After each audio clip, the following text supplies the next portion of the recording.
अभिमन्यु ने एक नजर उर्मिला और आनंद जी पर डाली, फिर बिना कुछ कहे अंदर आकर अपने कमरे की ओर बढ़ गया।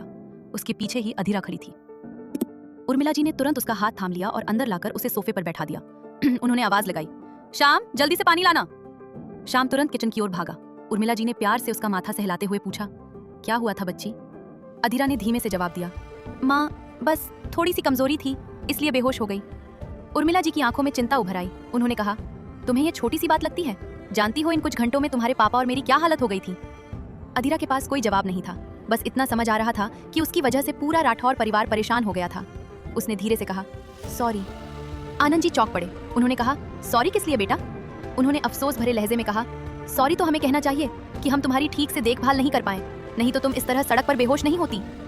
अधीरा ने समझाने की कोशिश करते हुए कहा, पापा प्लीज, वो बस कमजोरी की वजह से हुआ। उर्मिला जी ने अचानक कहा, सॉरी तो तुम्हें सच में कहना चाहिए। आनंद जी हैरानी से उनकी ओर देखने लगे। ये क्या कह रही हो उर्मिला? वो कुछ बोलते उससे पहले ही उर्मिला जी फिर बोली, खुद को आईने में जाकर देखो, कैसा फूल सा चेहरा मुरझा गया है। माना नौकरी जरूरी है, लेकिन खुद का ख्याल रखना भी उतना ही जरूरी है। सेहत सबसे पहले आती है। अगर तुम ऐसी ही कमजोर होकर गिरती पड़ती रहोगी तो हम बूढ़ों का ख्याल कौन रखेगा? रति बेटा, आनंद जी ने भी नरम स्वर में कहा, तुम और मिष्टी हमारे लिए बहुत खास हो। अब सच में हम में इतनी ताकत नहीं बची कि और कोई दुख सह सके, बाकी तुम समझदार हो। उर्मिला जी ने बात संभालते हुए कहा, अब बिना किसी बहाने के डाइनिंग टेबल पर बैठो, तुम्हारे लिए खाना लगा रहे हैं। अधीरा ने थके हुए स्वर में कहा, माँ बिल्कुल मन नहीं है, वैसे भी कुछ घंटों में सुबह होने वाली है। लेकिन कुछ तो उर्मिला जी कह ही रही थी कि तभी शाम जूस लेकर आ गया। उसने कहा, भाभी खाना नहीं तो ये जूस तो पी लेंगी ना आप? अधीरा ने हल्की सी मुस्कान के साथ सिर हिलाया। उसने कहा, हाँ भैया जूस पी लूंगी, थैंक यू। शाम मुस्कुराते हुए बोला, मोस्ट वेलकम भाभी। जूस पीते हुए अधीरा की नजर दूर खड़े अभिमन्यु पर पड़ी। वो हाथ बांधे बस उसी को देख रहा था, लेकिन जैसे ही अधीरा की नजर उससे मिली, वो बिना कुछ कहे अपने कमरे में चला गया। वो उससे खफा था, इस बात से कि अधीरा उसके प्यार को समझते हुए भी उसे स्वीकार नहीं कर रही थी। वो उसके लिए उर्मिला जी के खिलाफ तक चला गया था, लेकिन अकेला वो कितना लड़ पाता, जबकि अधीरा खुद एक कदम भी आगे बढ़ने को तैयार नहीं थी। दिल में प्यार होते हुए भी उसके होठों पर हमेशा इनकार ही रहा। अभिमन्यु का यूं नजरअंदाज करना अधीरा को चुभा जरूर, लेकिन उसने सबकी खुशियों के लिए अपने चेहरे पर फिर से एक बनावटी मुस्कान सजा ली। कल सगाई थी और कुछ ही घंटों में राठौर परिवार विला के लिए निकलने वाला था। ज्यादातर फंक्शन वहीं होते थे, खुला एरिया और बड़ा विला, दोनों ही वजहें थीं। रात के 3 बज चुके थे। अधीरा अपने कमरे में आ गई। मिष्टी पहले ही आनंद जी और उर्मिला जी के कमरे में सो चुकी थी, इसलिए उसे वहां से उठाकर लाना सही नहीं लगा। तकिया सीने से लगाए वो आज के पूरे दिन को याद करने लगी। आदित्य की शरारत भरी बातें याद आते ही उसके होठों पर हल्की मुस्कान आ गई, लेकिन अगले ही पल हकीकत याद आते ही आंखें नम हो गईं। अभिमन्यु की बातें याद कर उसका दिल जैसे कस गया, लेकिन अब वो खुद को आगे बढ़ने के लिए तैयार ही नहीं कर पा रही थी। नींद आंखों से कोसों दूर थी। उसने उठकर लाइट ऑन कर दी। उसे उर्मिला जी की बात अचानक याद आई, खुद को आईने में देखो, कैसा फूल सा चेहरा मुरझा गया है। वो अनायास ही आईने के सामने जाकर खड़ी हो गई। उधर अभिमन्यु का भी कुछ ऐसा ही हाल था। वो बिस्तर पर लेटा जरूर था, लेकिन आंखों में नींद का नामो निशान नहीं था। वो जानता था सगाई के बाद शायद वो अधीरा से बहुत दूर हो जाएगा। देखते ही देखते सुबह के 5 बजे ही अधीरा की आवाज से सबकी नींद खुल गई। शायद वो पूरी रात सोई ही नहीं थी। अपने कान्हा की पूजा कर आरती उतार कर वो किचन में नाश्ता बनाने चली गई। उर्मिला और आनंद जी अभी भी हल्के उनींदे थे, लेकिन सगाई की तैयारियों के कारण उन्होंने भी आलस छोड़ दिया और नहा धोकर तैयार हो गए। मिष्टी सुबह से ही अपनी माँ के साथ चिपकी हुई थी। रति, उर्मिला जी ने आवाज लगाई, अभिमन्यु के लिए कॉफी बना देना, शाम को तुम्हारे पापा ने बाहर भेजा है और उसकी पसंद की कॉफी या तो शाम को बनानी आती है या तुम्हें। अधीरा ने हल्की मुस्कान के साथ कहा, जी माँ। कहने को उसने हामी भर दी, लेकिन चेहरे पर घबराहट साफ झलक रही थी। कॉफी का मग हाथ में लिए वो धीरे धीरे अभिमन्यु के कमरे के बाहर आकर रुक गई। एक गहरी सांस लेकर खुद को संभाला और दरवाजा नॉक किया, लेकिन कोई जवाब नहीं आया। उसने फिर से नॉक किया, फिर भी खामोशी। उसने धीरे से दरवाजा दबाया। दरवाजा खुला हुआ था। वो अंदर आई तो देखा अभिमन्यु बिस्तर पर गहरी नींद में सोया हुआ था। शायद देर रात तक जागने की वजह से उसकी नींद बहुत गहरी थी। उसे इस तरह सोते हुए देखकर अधीरा का मन ही नहीं हुआ उसे जगाने का, लेकिन घड़ी में 10 बज चुके थे। वो धीरे से बोली, अभिमन्यु जी। 2-3 बार आवाज देने पर भी जब वो नहीं जागा तो उसने हल्के से उसके कंधे को थपथपाया, लेकिन आज तो जैसे उसकी नींद टूटने का नाम ही नहीं ले रही थी। आखिरकार अधीरा ने थोड़ा जोर देकर उसके कंधे को हिलाया। अभिमन्यु जी। अभिमन्यु गहरी नींद में था, लेकिन जैसे ही उसे झकझोरा गया वो अचानक उठ बैठा। उसी पल अधीरा जो उसकी तरफ झुकी हुई थी उसका संतुलन बिगड़ गया और वो सीधे उसके ऊपर गिर पड़ी। अभिमन्यु को तो ये भी नहीं पता था कि उसे जगाने कौन आया है, लेकिन अधीरा की इतनी नजदीकी का एहसास होते ही उसका दिल तेजी से धड़कने लगा। नींद तो जैसे एक झटके में गायब हो गई। अधीरा भी शर्म से लाल हो उठी। वो तो उसे जगाने आई थी, पर खुद ही उसकी बाहों में सिमट गई। उसकी पलकें हया से झुकी हुई थीं और उठने का नाम नहीं ले रही थीं। वहीं अभिमन्यु की नजरें उस पर ठहर सी गई थीं। उसकी घनी पलकें, शर्म से लाल हुए गाल और घबराहट से कांपते गुलाबी होंठ, सब कुछ उसे अपनी ओर खींच रहा था। अधीरा की धड़कनों की आवाज जैसे पूरे कमरे में गूंज रही थी। उस पल दोनों ही कुछ सोचने समझने की हालत में नहीं थे। एक मीठा सा एहसास दोनों को अपने आगोश में ले चुका था। शायद अधीरा भी उसकी इस नजदीकी में धीरे धीरे पिघल रही थी। अभिमन्यु धीरे धीरे उसके चेहरे के करीब आने लगा। अधीरा उसकी गर्म सांसों को अपने चेहरे पर महसूस कर रही थी। तभी दूर से आवाज आई, रति बेटा। आवाज सुनते ही अधीरा जैसे अचानक होश में आई। उसने झटके से अभिमन्यु को धक्का दिया और तुरंत उठकर कमरे से बाहर निकल गई। सीधे अपने कमरे में जाकर रुक गई। उसकी सांसें अब भी बेतरतीब चल रही थीं। अभी अभी की नजदीकियां याद आते ही उसका चेहरा फिर से गुलाबी हो उठा। वह कुछ सोच पाती उससे पहले ही उर्मिला जी की आवाज आई, बेटा अभिमन्यु को कॉफी दे दी ना? अधीरा ने खुद को संभालते हुए कहा, जी माँ। अच्छा, अब जल्दी से तैयार हो जाओ, सबको विला के लिए निकलना है। उधर अभिमन्यु खुद अपनी हरकत पर हैरान था। वो क्या करने जा रहा था? अधीरा ने तुरंत खुद को संभाला, आंखों में आई नमी को झटक दिया और हकीकत में लौट आई। उसने धानी रंग की साड़ी पहनी और तैयार हो गई। मिष्टी तो सुबह से ही तैयार बैठी थी। कुछ ही देर में सब लोग निकलने के लिए तैयार हो गए। बस अभिमन्यु का इंतजार था। थोड़ी देर बाद वो भी बाहर आया, लाइट पिस्ता कलर की शर्ट और ब्लैक पैंट में। शर्ट की स्लीव्स को कोहनी तक मोड़ते हुए उसने सबकी तरफ देखा। सबकी नजरें उस पर थीं, सिवाय अधीरा के। उसके आते ही अधीरा थोड़ी असहज हो गई। सुबह की घटना बार बार उसके दिमाग में घूम रही थी। अभिमन्यु ने भौहें उठाकर इशारे में उर्मिला जी से पूछा, क्या हुआ? उर्मिला जी मुस्कुराईं और प्यार से उसके माथे को चूमते हुए बोली, मेरे बच्चे को किसी की नजर न लगे। ये सुनकर अनायास ही अभिमन्यु की नजर अधीरा पर चली गई। इत्तेफाक से उसी पल अधीरा की नजर भी उससे मिल गई, लेकिन सिर्फ कुछ क्षण के लिए। अधीरा तुरंत नजरें झुका गई। उसने पहले ही छुट्टी के लिए अप्लाई कर दिया था, इसलिए कुछ दिन घर पर ही रहने वाली थी। थोड़ी ही देर में सोसाइटी से 2 कारें निकल पड़ी। एक में आनंद, उर्मिला और श्याम थे और दूसरी में अभिमन्यु, मिष्टी और अधीरा। कार में खामोशी पसरी हुई थी, लेकिन अधीरा बार बार महसूस कर रही थी कि अभिमन्यु की नजरें उसी पर है। वो घबरा जाती, सोचती अगर माँ ने उस वक्त आवाज न दी होती तो। आगे का ख्याल आते ही उसकी धड़कन तेज हो जाती। अभिमन्यु भी उसकी हालत समझ रहा था। खामोशी को तोड़ने का काम मिष्टी ने किया। वो बीच बीच में सवाल पूछती और दोनों बस उसके जवाब देते रहे। कुछ ही देर में सब विला पहुंच गए। वहाँ पहले से ही तैयारियां चल रही थी। अंदर गेंदे के फूलों से घर और सीढ़ियां सजाई जा रही थी, तो बाहर रंग बिरंगी लाइटों की लड़ियां लग रही थी। देखते ही देखते रात हो गई। अगली सुबह तेज डोरबेल की आवाज से सबकी नींद खुल गई। जगह नहीं थी, इसलिए अधीरा भी अब तक सोई हुई थी। उर्मिला जी ने हैरानी से कहा, इतनी सुबह कौन हो सकता है? शाम गेट खोलने ही जा रहा था कि उर्मिला जी ने उसे रोक दिया। रुक, मैं खोलती हूँ। वो जल्दी जल्दी अपने बाल समेटते हुए दरवाजे तक पहुंची और जैसे ही दरवाजा खोला, सामने खड़े शख्स को देखते ही उनके हाथ ढीले पड़ गए। वो वहीं ठिठक कर खड़ी रह गईं, जैसे शरीर में जान ही ना हो। उनकी आंखों से आंसू झरझर बहने लगे, होंठ बुरी तरह कांपने लगे। पीछे से आनंद जी की आवाज आई, कौन है उर्मिला जी? लेकिन जवाब देने से पहले ही उर्मिला जी फूट फूट कर रो पड़ी। उनकी रुदन भरी आवाज सुनकर अभिमन्यु और अधीरा दोनों की नींद खुल गई। वो घबराकर सीढ़ियों से नीचे दौड़े। अब भी किसी को उस शख्स का चेहरा साफ दिखाई नहीं दे रहा था, लेकिन उर्मिला जी को इस तरह बिलखते देख सबके चेहरे पर हैरानी साफ झलक रही थी। उर्मिला जी उस शख्स से लिपट कर रो रही थीं, जैसे बरसों का दर्द एक साथ बाहर आ गया हो। आनंद जी भी उलझन में उस शख्स का चेहरा देखने की कोशिश करते हैं, और जैसे ही उनकी नजर उस पर पड़ती है, उन्हें एक झटका सा लगता है। उनके कदम लड़खड़ा जाते हैं। वो गिरने ही वाले थे कि तभी अभिमन्यु पीछे से उन्हें संभाल लेता है। अब अधीरा की बेचैनी और बढ़ चुकी थी। आखिर ये शख्स है कौन? तभी उर्मिला जी रोते हुए बोली, कहाँ था तू इतने दिन? अपनी माँ की याद भी नहीं आई? वो शख्स धीरे से अपनी माँ को संभालते हुए अंदर आया और तभी अभिमन्यु की आंखों में पहचान की चमक उभर आई। उसकी आंखें नम हो गई, होठों पर मुस्कान आ गई। वो बिना एक पल गवाए उसके पास गया और उसे गले लगाते हुए बोला, भाई। अधीरा अब भी वहीं खड़ी सब कुछ समझने की कोशिश कर रही थी। उसके लिए ये सब अचानक हो रहा था और कोई भी उसे कुछ बताने की हालत में नहीं था। वो बस सबकी तरफ देख रही थी, किसी के बोलने का इंतजार कर रही थी। तभी उस खामोशी को एक मासूम प्यारी सी आवाज ने तोड़ा, पापा। इतने सालों बाद अपने बेटे को सामने देखकर आनंद जी और उर्मिला जी खुद को संभाल नहीं पा रहे थे। उर्मिला जी के आंसू थमने का नाम ही नहीं ले रहे थे। उन्हें अपनी आंखों पर यकीन नहीं हो रहा था, जैसे कोई सपना हो जो टूट न जाए। आनंद जी का हाल भी कुछ ऐसा ही था। उनकी आंखों से भी अश्क लगातार बह रहे थे। वो होश खो बैठते उससे पहले ही अभिमन्यु ने उन्हें थाम लिया। आनंद जी एक फौजी रह चुके थे। जतिन की मौत की खबर ने उन्हें अंदर तक तोड़ दिया था, लेकिन जब उसकी बॉडी कभी नहीं मिली तो उनके दिल में एक उम्मीद जिंदा रही। शायद वो दुश्मनों के चंगुल में फंस गया हो, शायद उसे कैद कर लिया गया हो, क्योंकि वो एक सीक्रेट मिशन पर था। उन्होंने अपने स्तर पर बड़े बड़े अफसरों से संपर्क किया, खुद खोजबीन भी शुरू की, लेकिन हर बार निराशा ही हाथ लगी। आज वही बेटा उनके सामने खड़ा था।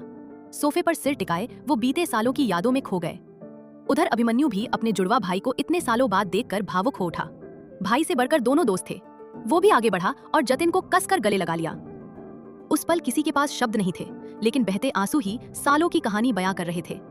जतिन एक तरफ अपनी माँ को सीने से लगाए था, तो दूसरी तरफ अभिमन्यु उसे थामे हुए था। उसका चेहरा अब भी दरवाजे की ओर था। तभी एक मासूम प्यारी सी आवाज गूंजी, पापा। पापा सुनते ही अभिमन्यु और उर्मिला जी की नजरें एक साथ सीढ़ियों की तरफ उठी। वहां मिष्ठी खड़ी थी, अपनी नीली नीली आंखों से उसे ध्यान से देखती हुई।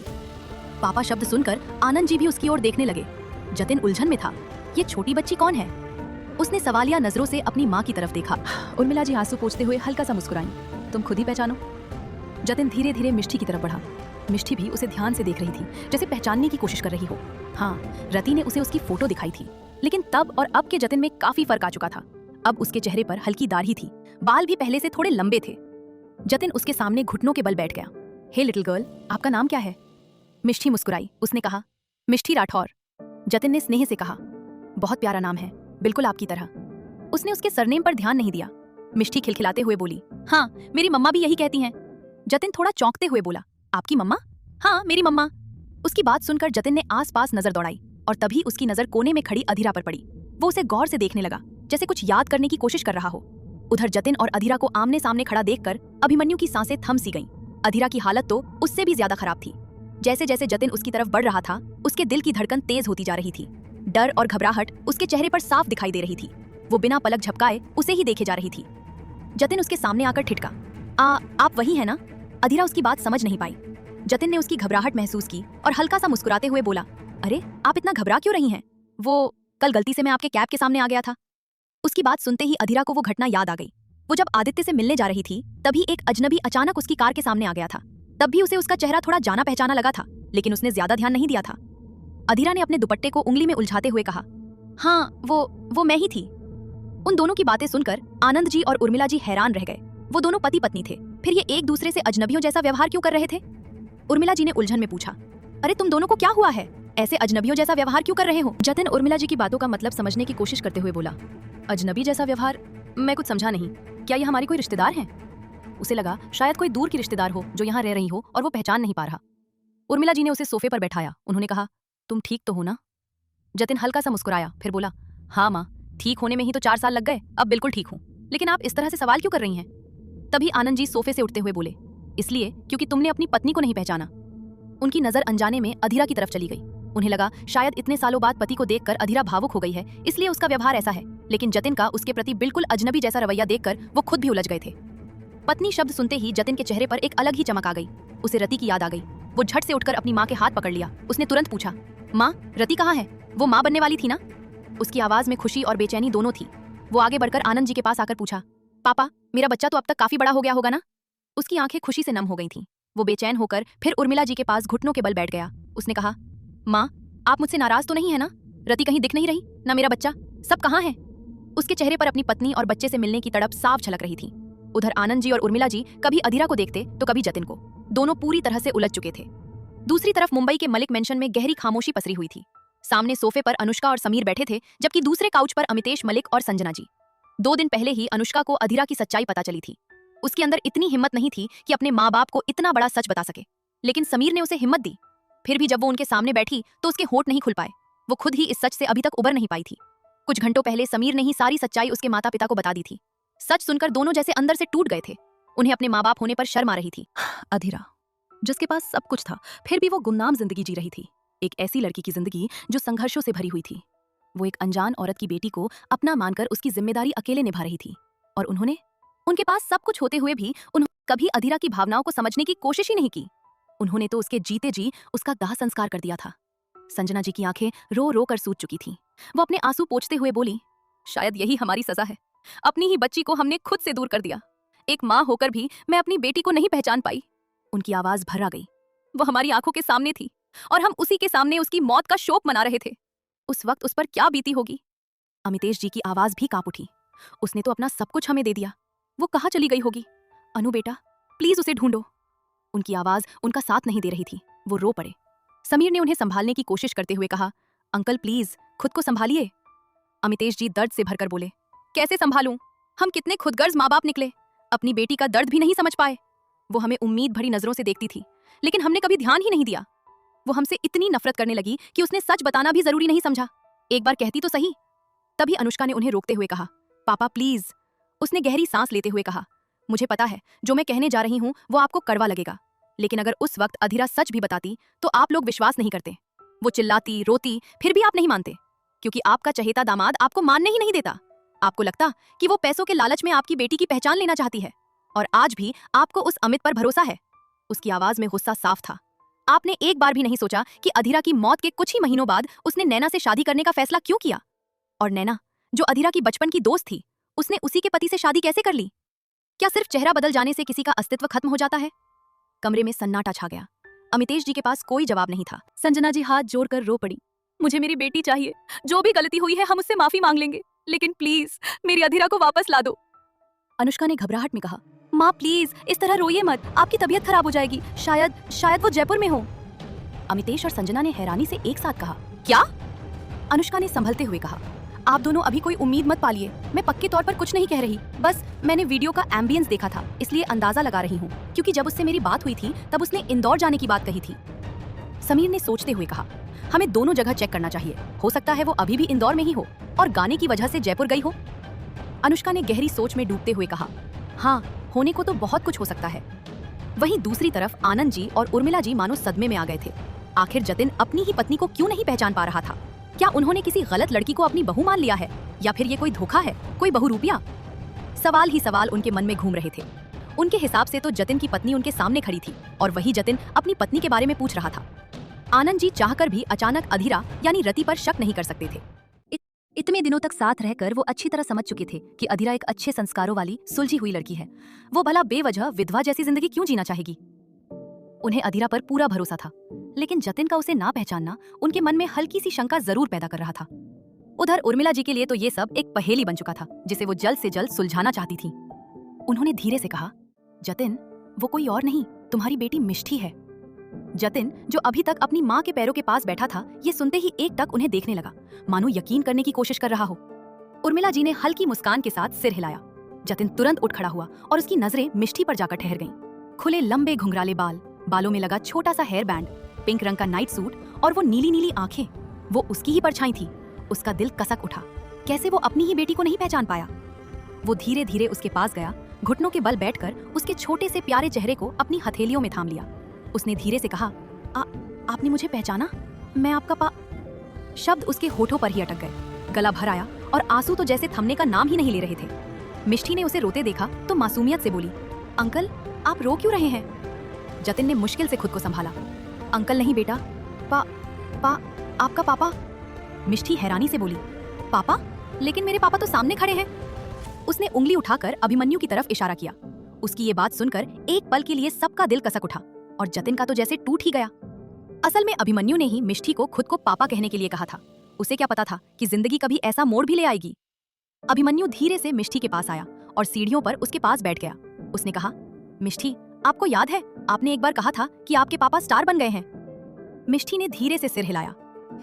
कहा था। अभिमन्यु ने हल्की मुस्कान के साथ कहा, तो आपको पता है भगवान ने आपके पापा को फिर से आपके पास भेज दिया है। मिष्ठी की आंखें चमक उठी।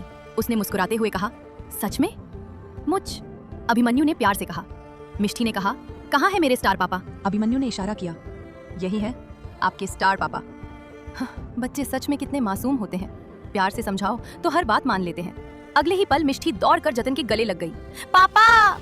जतिन की आंखें अपने आप बंद हो गईं। दिल को एक अजीब सा सुकून मिला। ये उसकी बेटी थी, उसका अपना अंश। उसने भी उसे कस कर अपने सीने से लगा लिया। उसे याद आया उसने अपना नाम मिष्ठी राठौर बताया था।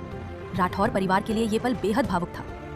4 साल बाद एक पिता अपनी बेटी को गले लगा रहा था। उसने तो कभी सोचा भी नहीं था कि वो अपने परिवार से दोबारा मिल पाएगा। वो उसे यूं ही थामे रहा जैसे 4 साल का सारा प्यार एक ही पल में लुटा देना चाहता हो। तभी अचानक उसे याद आया मिष्ठी ने जिस लड़की को मम्मा कहा था। उसकी नजर धीरे धीरे उठी और जाकर अधीरा पर ठहर गई। अधीरा, जो शादीशुदा होकर भी एक कुंवारी की जिंदगी जी रही थी। जतिन की निगाहें जैसे ही उस पर टिकीं, अधीरा की सांसें अटक गईं। उसने कभी सपने में भी नहीं सोचा था कि जिंदगी ऐसा यू टर्न लेगी। उसकी सच्चाई अगर सबके सामने आ गई तो सबकी नजरों में वो धोखेबाज बन जाएगी। और सबसे बड़ा डर मिष्ठी से दूर हो जाने का। ये सोचते ही उसकी धड़कनें बेकाबू हो गईं। जतिन खड़ा होते हुए तीखी नजर से बोला, कौन हो तुम? इस सवाल के लिए अधीरा खुद को पहले ही तैयार कर चुकी थी। अब वो किसी से कुछ छिपाना नहीं चाहती थी। जब जतिन वापस आ ही गया था तो वो क्यों उसकी पत्नी बनने का नाटक करती? जो कुछ भी उसने किया था वो सिर्फ मिष्ठी के लिए किया था। वो पहले से ही इस ग्लानि में जी रही थी कि मिष्ठी के सिर से पिता का साया तो उठ ही चुका था और अब उसकी असली माँ रति भी उसकी वजह से चली गई। वो मिष्ठी को अनाथ नहीं देख सकती थी, इसलिए उसने उसकी जिम्मेदारी अपने ऊपर ले ली और धीरे धीरे वो खुद भी मिष्टी से जुड़ती चली गई। माँ ना होते हुए भी वो दिल से उसकी माँ बन चुकी थी। मिष्टी उसके जीने की वजह बन गई थी। उसकी बेरंग जिंदगी को एक मकसद मिल गया था। अधीरा कुछ कह पाती उससे पहले ही मिष्टी बोल पड़ी। पापा, मैंने बताया ना, ये मेरी मम्मा है। जतिन धीरे धीरे अधीरा के पास आया। उसने अपने हाथ सीने पर बांध लिए और ठंडी आवाज में बोला, मिष्टी तो बच्ची है, तुम बताओ कौन हो तुम? उसकी आंखों में सख्ती साफ झलक रही थी। मैं अपनी रति को अच्छी तरह पहचानता हूँ। 4 साल हो गए, इसका मतलब ये नहीं कि मैं अपनी पत्नी का चेहरा भूल जाऊं। वो एक एक शब्द पर जोर देते हुए बोला, तुम रति नहीं हो। कौन हो तुम? उसकी आवाज अब और कठोर हो गई। बोलो, वरना मुझे मजबूरन पुलिस को बुलाना पड़ेगा। मिष्टी चुपचाप ये सब सुन रही थी। उसे अपने पापा के एक्सीडेंट की बात याद थी। उसकी माँ का चेहरा पूरी तरह खराब हो गया था और डॉक्टर ने उनका चेहरा बदल दिया था। कम उम्र में ही उसने बहुत कुछ देख लिया था और वो बातों को समझने लगी थी। अभिमन्यु सब सच बताना चाहता था, लेकिन अगर वो एक्सीडेंट की सच्चाई सामने लाता तो उर्मिला जी और आनंद जी के सवालों के कटघरे में खुद खड़ा हो जाता। उसे डर था कि वो लोग उसी को दोषी ठहराएंगे कि उसने इतनी बड़ी बात उनसे छिपाई क्यों। लेकिन अधीरा की खामोशी उसे और ज्यादा बेचैन कर रही थी। एक अजीब सा डर उसे अंदर ही अंदर खाए जा रहा था। तभी मिष्टी ने पुकारा, पापा! जतिन ने तुरंत उसकी तरफ देखते हुए कहा, हाँ बेटा, बोलो। मिष्टी ने अपने छोटे छोटे हाथ फैलाते हुए कहा, पापा, हमारा ना बहुत बड़ा एक्सीडेंट हुआ था। उसकी मासूमियत भरी आंखें सब कुछ बयां कर रही थी। एक्सीडेंट की बात सुनकर उर्मिला और आनंद जी भी चौंक गए। उन्हें लगा वो शायद अपने एक्सीडेंट की बात कर रही है। जतिन ने हैरानी से पूछा, अच्छा? मिष्टी ने सिर हिलाया, हाँ, बहुत बड़ा। मैं, मम्मा और एक आंटी। वो थोड़ा सोचते हुए बोली, मम्मा, उन आंटी का नाम क्या था? भूल गई। अधीरा चाहकर भी चुप नहीं रह पाई। अधीरा? जतिन ने एक पल के लिए उसकी तरफ देखा, फिर वापस मिष्टी पर ध्यान दे दिया। मिष्टी आगे बोली, पापा, हम सब शिमला जा रहे थे, फिर अचानक हमारी कार नीचे खाई में गिर गई। ये सुनकर जतिन सन्न रह गया। उर्मिला और आनंद जी के लिए भी ये किसी सदमे से कम नहीं था। इतना बड़ा हादसा और उन्हें पता तक नहीं। जतिन ने धीरे से पूछा, फिर तुम बाहर कैसे आई? मिष्टी ने सिर हिलाया, पता नहीं, मुझे उसके बाद कुछ याद नहीं। फिर धीरे से बोली, लेकिन वो आंटी मर गई और मम्मा का चेहरा बिल्कुल खराब हो गया था। उसकी आवाज भर्रा गई। मैंने डॉक्टर अंकल को कहते सुना था, मम्मा का चेहरा पट्टी से ढका हुआ था। फिर जब पट्टी खुली तो मम्मा ऐसी हो गई। मम्मा खुद को देखकर बहुत रो रही थी। उसकी बात सुनकर सबकी आंखें नम हो गईं। अधीरा की आंखों के सामने भी वो दर्दनाक पल फिर से घूम गया। उस हादसे ने उससे उसका सब कुछ छीन लिया था। उर्मिला जी के मन में कसक उठी, ये बच्ची कितनी तकलीफ से गुजरी है। जतिन ने एक नजर अधीरा पर डाली। उसकी नम आंखें देखकर उसके दिल में भी दर्द की लहर उठी। क्या वो सच में अपनी ही पत्नी से सवाल कर रहा था? वो धीरे से बोला, रति, प्लीज, मैं। आगे के शब्द उसके गले में ही अटक गए। अगले ही पल उसने अधीरा को अपनी बाहों में खींच लिया। अधीरा इस अचानक हुए स्पर्श से जड़ हो गई। उसने कभी सोचा भी नहीं था कि जतिन ऐसा करेगा। वो बस वहीं खड़ी रह गई। उधर अभिमन्यु ने ये सब देखा और उसकी मुट्ठियां अपने आप भीज गईं। वो कैसे सह सकता था कि अधीरा किसी और की बाहों में हो? उसके लिए अधीरा सिर्फ उसकी थी। वहीं अधीरा के चेहरे पर एक गहरी खामोशी उतर आई। दिल जैसे अचानक शांत हो गया। अंदर एक सन्नाटा फैल गया।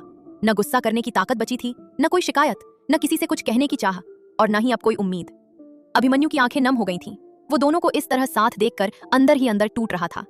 वहीं अधीरा जतिन की इस हरकत से पूरी तरह हैरान रह गई थी। वो सच बताना चाहती थी। वो नहीं चाहती थी कि राठौर परिवार किसी गलत फहमी में रहे। उसने जैसे ही कुछ कहने के लिए होंठ खोले, आप प्लीज मेरी। तभी आनंद जी की आवाज गूंजी, बहुत ही शुभ घड़ी में तुम्हारा आना हुआ जतिन। उनकी आवाज सुनकर जतिन ने एक नजर अधीरा को देखा और धीरे से उससे अलग हो गया। जैसे ही वो उससे दूर हुआ, अधीरा बिना कुछ कहे तुरंत किचन की तरफ चली गई। उसका दिल तेजी से धड़क रहा था। मन में घबराहट छा गई थी। आगे क्या होगा, इस ख्याल से ही वो कांप उठी। उसने कभी सपने में भी नहीं सोचा था कि जतिन इस तरह अचानक उसकी जिंदगी में वापस आ जाएगा। वो राठौर परिवार के लिए खुश थी, लेकिन अंदर ही अंदर टूट भी रही थी, क्योंकि अब उसे यहाँ से जाना पड़ेगा। अपनों से धोखा खा चुकी अधीरा किसी और को धोखा देने के बारे में सोच भी नहीं सकती थी। अगर जतिन वापस नहीं आता तो शायद वो जिंदगी भर मिष्टी की मां बनकर रति की पहचान जीती रहती। लेकिन अब सब कुछ बदल चुका था। लिविंग रूम में हो रही बातें उसके कानों तक साफ पहुंच रही थीं। आज चाय बनाते वक्त उसके हाथ कांप रहे थे। उसकी बेचैनी और घबराहट को किचन में मौजूद शाम ने भी नोटिस किया, लेकिन उसे लगा शायद जतिन भैया को अचानक देखकर भाभी इस तरह रिएक्ट कर रही हों।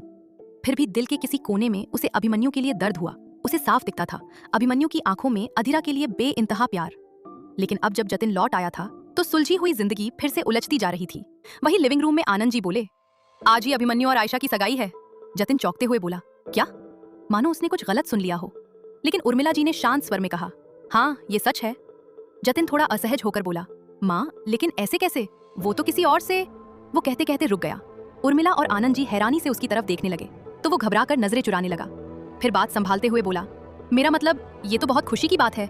मैं तो आप सबको सरप्राइज देने आया था, लेकिन यहाँ तो मुझे ही सरप्राइज मिल गया। किचन में खड़ी अधीरा ने उसकी अधूरी बात साफ सुन ली थी। उसका दिल जैसे एक पल के लिए थम गया। उसने मन में कहा, मतलब अभिमन्यु की जिंदगी में पहले से कोई था और ये बात जतिन भी जानता है। उसके मन में सवाल उठने लगे, फिर मेरे साथ जो था वो क्या था? क्या किसी से दोबारा प्यार हो सकता है, या फिर वो कभी मुझसे प्यार करते ही नहीं थे?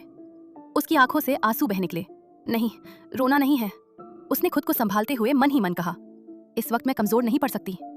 फिर भी उसके दिल को ठेस लगी थी, ये जानकर कि अभिमन्यु की जिंदगी में उससे पहले भी कोई लड़की थी। उसने झटके से सिर हिलाया और खुद को काम में उलझा लिया। शाम के मना करने के बावजूद भी वो किचन में लगी रही ताकि किसी का सामना न करना पड़े। आखिरकार शाम ने ही चाय और नाश्ता डाइनिंग टेबल पर लगा दिया। इस दौरान अधीरा एक बार भी बाहर नहीं आई। कुछ देर बाद अभिमन्यु भी नीचे आ गया।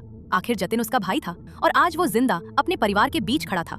ये राठौर परिवार के लिए किसी चमत्कार से कम नहीं था।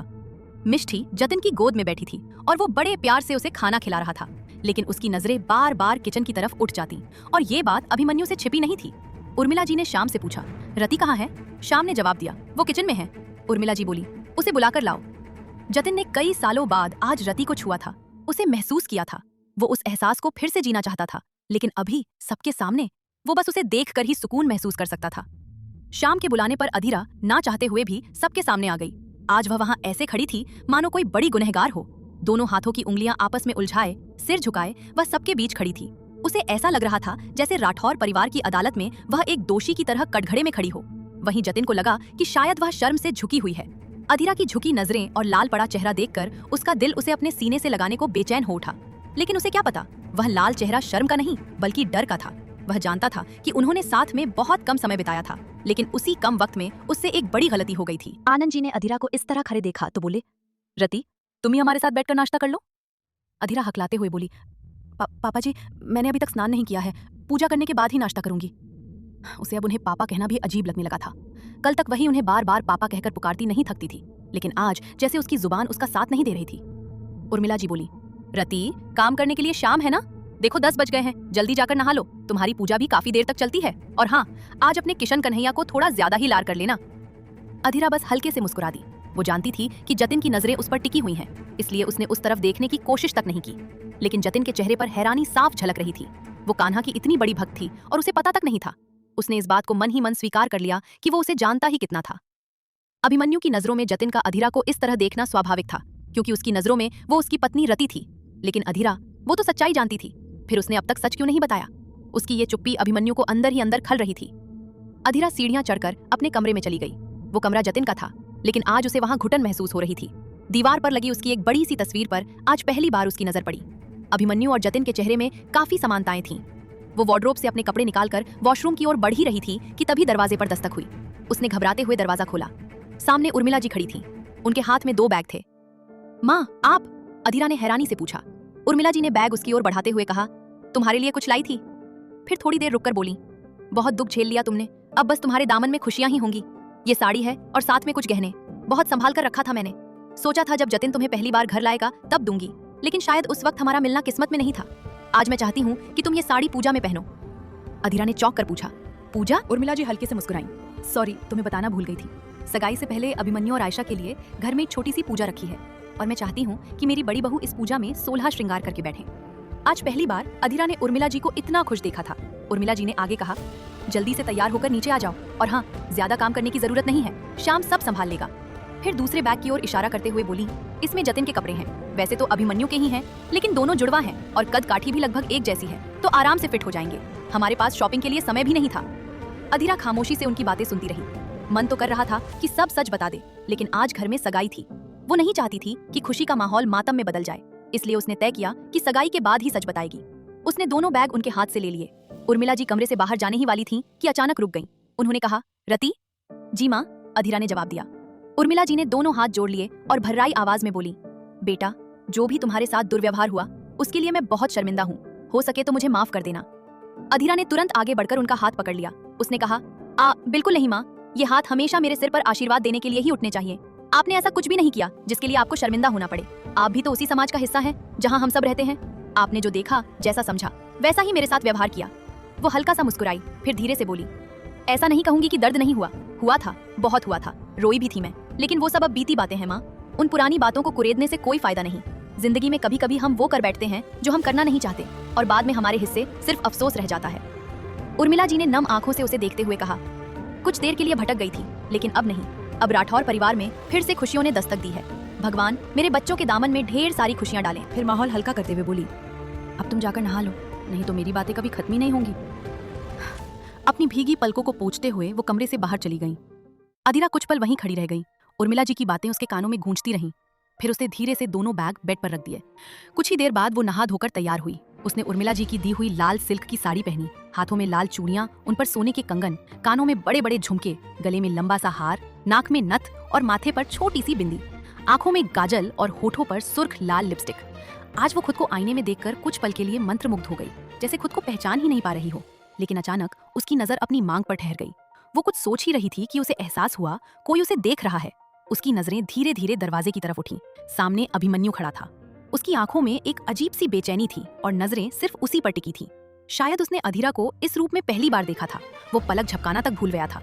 अधीरा भी उसे अचानक सामने देखकर चौंक गई, लेकिन इस बार उसने अपनी नजरें झुकाई नहीं, क्योंकि वो जानती थी शायद जिंदगी के इस सफर में उनका साथ बस यहीं तक था। अब अभिमन्यु हमेशा के लिए आयशा का होने वाला था, और शायद कल सुबह तक उसका अस्तित्व भी इस घर में कहीं नहीं होगा। अचानक दरवाजा बंद होने की आवाज आई तो अधीरा का ध्यान टूटा। वो इस पल को अपनी यादों में संजो लेना चाहती थी, लेकिन अभिमन्यु के इस कदम से वो घबरा गई। वो बेखौफ उसकी ओर बढ़ रहा था। अधीरा के होंठ कांप उठे। अभिमन्यु, आप इस तरह? अभिमन्यु तो हमेशा से ही अधीरा को देखकर अपना होश खो बैठता था, लेकिन आज उसे इस रूप में देखकर उसका दिल पूरी तरह बेकाबू हो गया। अधीरा मुड़कर जाने लगी, तभी उसने झटके से उसकी कलाई पकड़ ली और उसे अपनी ओर खींच लिया। अधीरा ने घबराते हुए कहा, ऐसा जुल्म मत करो। उसकी आवाज धीमी लेकिन गहरी थी।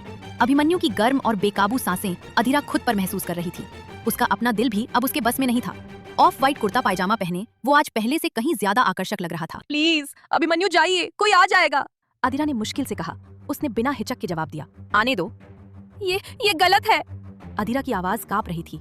अभिमन्यु ने उसकी आंखों में देखते हुए कहा, अब कुछ भी गलत नहीं है। गलत तो तुम कर रही हो। तुम मेरी हो, सिर्फ मेरी। ये बात तुम्हें पता है। आज वह अधीरा पर अपना पूरा हक जताना चाहता था। धीरे से उसने अपने होंठ उसके माथे पर रख दिए और उसी पल अपने दूसरे हाथ से उसकी मांग भर दिया। अधीरा हैरानी से उसे देख रही थी और वह अब भी उसकी नजदीकी में खुद को खोए खड़ा था। उसकी आंखों में एक अजीब सा नशा था, एक ऐसा नशा जो सिर्फ अधीरा को चाहता था। उसकी तलब, उसे महसूस करने की चाह हर पल बढ़ती जा रही थी। उसकी नजर धीरे धीरे उसके होठों पर ठहर गई, लेकिन तभी जैसे अधीरा को होश आ गया हो, उसने झटके से अभिमन्यु को खुद से दूर कर दिया। वह रुधे हुए गले से बोली, ये आपने क्या किया? उसकी आवाज भी जैसे उसका साथ छोड़ रही थी। उसने सब कुछ अपनी किस्मत पर छोड़ दिया था। बचपन से ही वह खुद से लड़ती आई थी। जो भी मिला उसे अपनी तकदीर मान लिया। उसने जिंदगी से, हालात से, लोगों से, यहाँ तक कि खुद से भी समझौता कर लिया था। उसे लगता था कि वह खुश रहे या ना रहे, जिंदगी किसी तरह गुजर ही जाएगी। उसने क्या चाहा ये कभी किसी ने पूछा ही नहीं। हर किसी ने बस अपनी मर्जी उस पर थोप दी। अधीरा के धक्के से अभिमन्यु थोड़ा लड़खड़ाया जरूर, लेकिन उसने खुद को संभाल लिया। क्या हुआ, ऐसे क्यों देख रही हो? उसने सहज बनने की कोशिश करते हुए कहा। तुम्हारी प्रॉब्लम सॉल्व कर दी मैंने। मेरी प्रॉब्लम? अधीरा ने अविश्वास से दोहराया। अभिमन्यु के चेहरे पर जरा भी पछतावा नहीं था, मानो वह पहले से तय करके आया हो कि उसे क्या करना है। उसने शांत स्वर में कहा, तुम खाली मांग लेकर नीचे जाती तो माँ तुम्हें जरूर टोकती, और तुम अमित के नाम का सिंदूर तो लगाती नहीं, तो आपने मेरी मांग भर दी। अधीरा की आवाज अब तेज हो गई थी। आपको ऐसा बच्चों का खेल लगता है क्या? तो क्या करता मैं? अभिमन्यु ने पलटकर कहा। अगर माँ सबके सामने भाई से तुम्हारी मांग भरने को कह देती तो तुम क्या करती? सच बता देती। अधीरा लगभग चीख पड़ी। मना कर देती, और आपकी और आयशा मैम की सगाई के बाद मैं सब सच बताने वाली थी, लेकिन आपने क्या किया? एक ऐसे बंधन में बांध दिया जिसका कोई वजूद ही नहीं। वह गुस्से में उसका कुर्ता पकड़कर बोली, आपने हमेशा की तरह वही किया जो आपको सही लगा। एक बार भी मेरे बारे में नहीं सोचा। हाँ, मैं भूल ही गई थी। मिस्टर अभिमन्यु राठौर के लिए प्यार मोहब्बत तो बस एक खेल है। वह कड़वी हंसी हंस पड़ी और बोली, पहले किसी और से प्यार, फिर दिल दूसरी पर आ गया, फिर सगाई का फैसला, और अब देखिए कुछ ही घंटों में आपकी सगाई आयशा मैम से है, लेकिन उससे पहले आपने मेरी मांग भर दी। आखिर कैसे कर लेते हैं आप ये सब अभिमन्यु राठौर? इंसान अपनी पहली मोहब्बत को भुला नहीं पाता, और आप हैं कि... उसकी आवाज टूट गई। उसकी आंखों में गुस्से के साथ गहरा दर्द भी था। अभिमन्यु ने झटके से अपना कुर्ता उसके हाथों से छुड़ाया और कहा, जस्ट शट अप। उसकी आवाज गुस्से से भरी थी। मैंने आज तक सिर्फ एक ही लड़की से प्यार किया है, करता हूँ और हमेशा करता रहूंगा।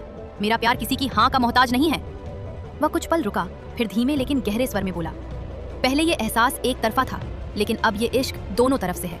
जानता हूँ वो अपने होठों से कभी नहीं मानेगी, लेकिन उसकी आंखों में अपने लिए बेइंतहा प्यार साफ देख सकता हूँ। वह एक कदम और उसके करीब आया। तुम इसे अपनी मांग का सिंदूर समझो या मेरे इश्क की एक चुटकी जो जन्मों का वादा बन चुकी है। लेकिन एक बात याद रखना, तुम्हें कोई नजर भरकर देखे ये भी मुझे मंजूर नहीं।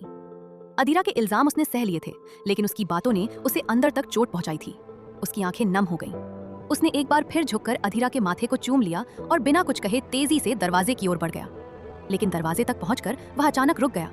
बिना पीछे मुड़े धीमे स्वर में बोला, मोहब्बत है और सिर्फ तुमसे है, और ये बात अब बार बार नहीं कहूंगा। एक गहरी सांस लेकर उसने कहा, मेरी एक ख्वाहिश तुम हो, मेरी एक चाहत तुम हो, मेरी हर दुआ हर फरियाद में बस तुम ही हो। मेरी एक ही मोहब्बत है और वो तुम हो। इतना कहकर वह कमरे से बाहर चला गया। वह झटके से दरवाजा खोलकर बाहर चला गया और अधीरा वहीं बुत बनी उसकी बातों को समझने की कोशिश करती रह गई। लेकिन उसकी नजर बार बार अपनी मांग पर जा रही थी, जिसे अभी अभी अभिमन्यु ने सिंदूर से भर दिया था। वह समझ ही नहीं पा रही थी कि अब क्या करे। बेचैनी में वह बेड पर बैठ गई। दोनों हाथ पीछे टिकाए उसने आंखें बंद कर ली। जैसे ही आंखें बंद हुईं, सामने अभिमन्यु का चेहरा उभर आया, बार बार अपनी मोहब्बत का इकरार करता हुआ। उसका जुनून, उसका बेकाबू इश्क। अचानक ही उसकी आंखों से आंसू बह निकले। प्यार तो वो भी करती थी, लेकिन अब वह मझधार में फंस चुकी थी। मन ही मन उसने कान्हा से मदद की गुहार लगाई। तभी उसे एहसास हुआ कोई उसके आसपास है। उसने झट से आंखें खोली। सामने जतिन खड़ा था और उसे बेहद प्यार से निहार रहा था। अधीरा जैसे जड़ हो गई। वह हड़बड़ाकर खड़ी हो गई। आपको कुछ चाहिए था? जतिन हल्का सा मुस्कुराया। उसने कहा, अरे तुम इतनी घबरा क्यों रही हो? अधीरा ने खुद को संभालते हुए कहा, नहीं नहीं, मैं कहाँ घबरा रही हूँ। जतिन धीरे धीरे उसके करीब आया। उसके माथे पर पसीने की बूंदें देखकर बोला, सर्दियों के मौसम में पसीना, ये घबराहट नहीं तो क्या है? वो उसकी आंखों में झांक रहा था। अधीरा तुरंत उससे दूर हो गई। वो इतने भारी गहने पहने हैं, शायद इसलिए। आदत नहीं है ना? जतिन ने हल्का सा मुस्कुराते हुए कहा, तो अब आदत डाल लो। वो उसके पास आकर उसका हाथ थामते हुए बोला, रति। अधीरा ने धीरे से पलके उठाकर उसकी तरफ देखा। बहुत खूबसूरत लग रही हो, लेकिन पता नहीं क्यों मैं अपनी पहले वाली रति को बहुत मिस कर रहा हूँ। अधीरा ने झटके से अपना हाथ छुड़ाया और बेड पर रखे कपड़े उसकी तरफ बढ़ाते हुए बोली, ये माँ ने आपके लिए दिए हैं, नहाकर पहन लीजिएगा। वह बहुत ज्यादा घबरा रही थी। उसे खुद नहीं पता था कि उसे अभी और कितने इम्तिहान देने बाकी हैं। जतिन ने एक नजर उसे देखा और कहा, हाँ। अधीरा मुड़कर जाने लगी, लेकिन उसकी अगली बात सुनकर ठिठक गई। जतिन ने कहा, पता नहीं क्यों ऐसा लग रहा है कि इस चेहरे के पीछे कोई और चेहरा छुपा है। अधीरा ने पलटकर उसे देखते हुए कहा, मतलब? जतिन गहरी सांस लेकर बोला, मुझे लगा था कि तुम मुझे देखोगी तो गले लग जाओगी। 4 साल में मेरे साथ क्या हुआ ये पूछोगी, मुझसे नाराज होगी, शिकायत करोगी, लेकिन यहाँ तो तुम मेरे सामने आने से भी बच रही हो। अधीरा बाहर से शांत खड़ी थी, लेकिन अंदर ही अंदर डर से कांप रही थी। अगर जतिन ने उसके सच बताने से पहले ही उसे पहचान लिया तो? जतिन ने लंबी सांस लिया, फिर कहा, रति, माँ ने मुझे सब बता दिया। मेरे जाने के बाद तुमने बहुत कुछ सहा है। ऊपर से तुम्हारे माँ पापा भी अचानक चले गए। पता नहीं तुमने खुद को कैसे संभाला होगा। जब तुम्हें अपनों की सबसे ज्यादा जरूरत थी तब तुम बिल्कुल अकेली थी। वह उसके करीब आया और उसका हाथ पकड़ने ही वाला था कि तभी दरवाजे के बाहर से गुजरते हुए अभिमन्यु की नजर उन दोनों पर पड़ गई। वो जतिन का भाई था, लेकिन उसके साथ खड़ी लड़की अब उसकी, अभिमन्यु की पत्नी थी। उसी के कारण, उसी आवेग में उसने अभी कुछ देर पहले उसकी मांग में अपने नाम का सिंदूर भर दिया था। नीचे से ही जतिन का अधीरा को इस तरह देखना वो सह नहीं पा रहा था, और यहाँ तो उसने उसकी कलाई ही पकड़ रखी थी। अभिमन्यु ने कड़क आवाज में कहा, भाई आप अभी तक नहाए नहीं? उसकी आवाज सुनते ही अधीरा ने झट से अपना हाथ छुड़ा लिया। जतिन ने सहज बनते हुए कहा, हाँ बस जा ही रहा था। वो तौलिया उठाकर वॉशरूम की ओर चला गया। जैसे ही वो अंदर गया, अभिमन्यु ने अधीरा का हाथ पकड़कर उसे कमरे के बाहर खींच लिया। उसकी आंखों में गुस्सा साफ छलक रहा था। उसने गुस्से में कहा, ये क्या था? अधीरा सकपका गई। उसने कहा, क्या था मतलब? अभिमन्यु ने दांत भींचते हुए कहा, वो मेरा भाई है, रिश्ते में तुम्हारा जेठ, ये याद रखना। अधीरा हैरानी से उसे देखने लगी। क्या? अभिमन्यु ने कहा, तुम मानो या ना मानो, अब तुम अधीरा अभिमन्यु राठौर हो, और इस नई पहचान के साथ खुद को जल्द ही ढाल लो। तुम्हारे करीब अब किसी को भी मैं बर्दाश्त नहीं कर सकता। शरीफ बनकर बहुत देख लिया, शायद लोगों को अब सिर्फ जोर जबरदस्ती ही समझ आती है। भाई से दूरी बनाकर रखो और जितनी जल्दी हो सके अपनी सच्चाई उन्हें बता दो, वरना अगर मुझे बताना पड़ा तो शायद तुम्हें अच्छा नहीं लगेगा। ये कहकर वो लगभग धमकी देता हुआ वहां से चला गया और अधीरा को उसके हालात के साथ अकेला छोड़ गया। उसे समझ ही नहीं आ रहा था कि उसके साथ ये सब क्या हो रहा है। वो अभी तक इस सोच से बाहर भी नहीं निकल पाई थी, और ऊपर से अभिमन्यु का उस पर इस तरह हक जताना। अगर हालात इतने उलझे हुए ना होते तो शायद अभिमन्यु का साथ पाकर वो सच में बहुत खुश होती, लेकिन यहाँ तो सब कुछ बिखरा हुआ था। वो जब भी कुछ सुलझाने की कोशिश करती, बातें और ज्यादा उलझ जाती। कुछ देर बाद वो नीचे लिविंग रूम में आई। इस बड़े से विला में एक खूबसूरत सा पूजा घर भी था। श्याम ने जैसे ही उसे देखा बस देखता ही रह गया, और यही हाल उर्मिला जी और आनंद जी का भी था। लेकिन अधीरा ने सिर झुकाए ही पूजा घर की ओर कदम बढ़ा दिए। आज उसका मन बहुत बेचैन था। जब से वो राठौर परिवार का हिस्सा बनी थी, उर्मिला जी ने उसे हमेशा घर की इज्जत और मान मर्यादा का पाठ पढ़ाया था। वो कभी नहीं चाहती थी कि अभिमन्यु अधीरा को अपनी जिंदगी में जगह दे। इसलिए तो उन्होंने आयशा और अभिमन्यु की शादी तक तय कर दी थी। उस वक्त घर में कितना बड़ा तमाशा हुआ था, वो आज तक उस बात को भूल नहीं पाई थी। और आज अभिमन्यु के इस एक कदम ने उसे खुद की नजरों में गिरा दिया था। पहले ही वो रति राठौर बनकर इस घर में रह रही थी और अब उसे लग रहा था कि वो जतिन, मिष्ठी और पूरे राठौर परिवार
की दोषी बन चुकी है।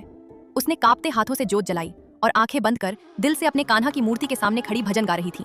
उसकी आंखें बंद थीं। शायद इस बार कान्हा उसकी पुकार सुन ले। जो वो थी वो अब रही नहीं, और जो अब है शायद उसे खुद ही उसकी खबर नहीं थी।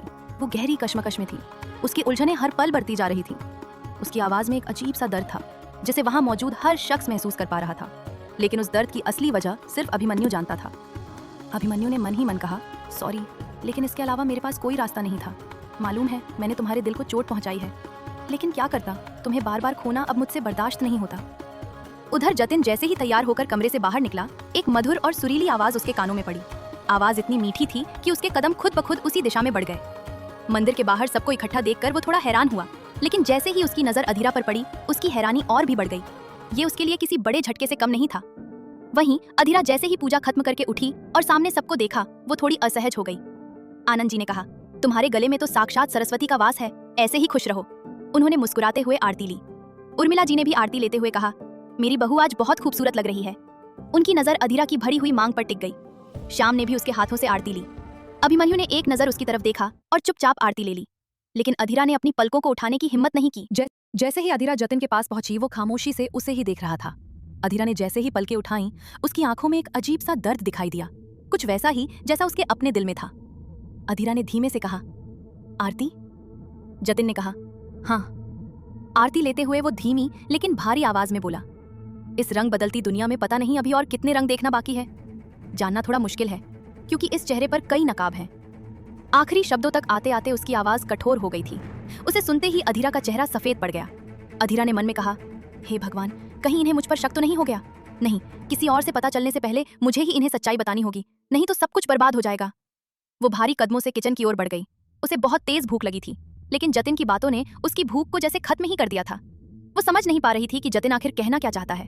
अभी कुछ देर पहले उसकी आंखों में जो प्यार था, अब उसकी जगह एक अजीब सा अनजाना भाव ले चुका था। वो अपनी ही सोच में खोई हुई थी कि तभी मिष्ठी ने कहा, मम्मा। अधीरा ने कहा, हाँ बेटा, आपको कुछ चाहिए? मिष्ठी ने कहा, मम्मा, चॉकलेट मिल्क शेक। अधीरा ने कहा, बस 2 मिनट। मिष्ठी किचन स्लैब पर बैठ गई। उधर लिविंग रूम में काउच पर बैठा जतिन उसे बहुत गौर से देख रहा था। तभी डोरबेल बजी। श्याम ने तुरंत जाकर दरवाजा खोला। सामने खड़े हिमांशु को देखकर पूरे राठौर परिवार के चेहरे खुशी से खिल उठे। जतिन ने जैसे ही उसे देखा, वो झट से उसे गले लगा बैठा। हिमांशु ने कहा, दिल कहता था कि तुम्हें कुछ नहीं होगा। वो थोड़ा पीछे हटते हुए बोला, हाँ, थोड़ा कमजोर जरूर लग रहा है, लेकिन हमारा शेर तो दुश्मनों के इरादों को नेस्तनाबूद करके आया है। उर्मिला ने कहा, तुम दोनों बैठकर बातें करो, हम अभी आते हैं। जतिन ने कहा, नहीं माँ, आप और पापा भी यहीं बैठिए। मैं जानता हूँ आप सबके मन में सवाल होंगे, मैं इतने दिन कहाँ था, इतने साल क्या करता रहा, किसके साथ था। आज मैं सब कुछ बताना चाहता हूँ। उसकी बात सुनकर आनंद जी और उर्मिला जी वहीं सोफे पर बैठ गए। अभिमन्यु पहले से ही वहां मौजूद था और श्याम भी उत्सुकता में सामने कुर्सी खिसकाकर बैठ गया। हिमांशु ने कहा, हाँ मुझे याद है, मैं, तुम और करण, हम तीनों साथी थे।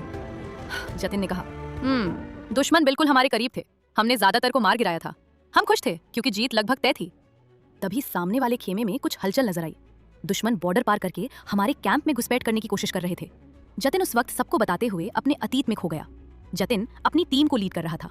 जतिन ने कहा, करण तुम उत्तर दिशा की तरफ जाओ और हिमांशु तुम दक्षिण दिशा की तरफ, और हाँ, पूरी तरह चौकन्ने रहना, हमारे चारों तरफ दुश्मन है।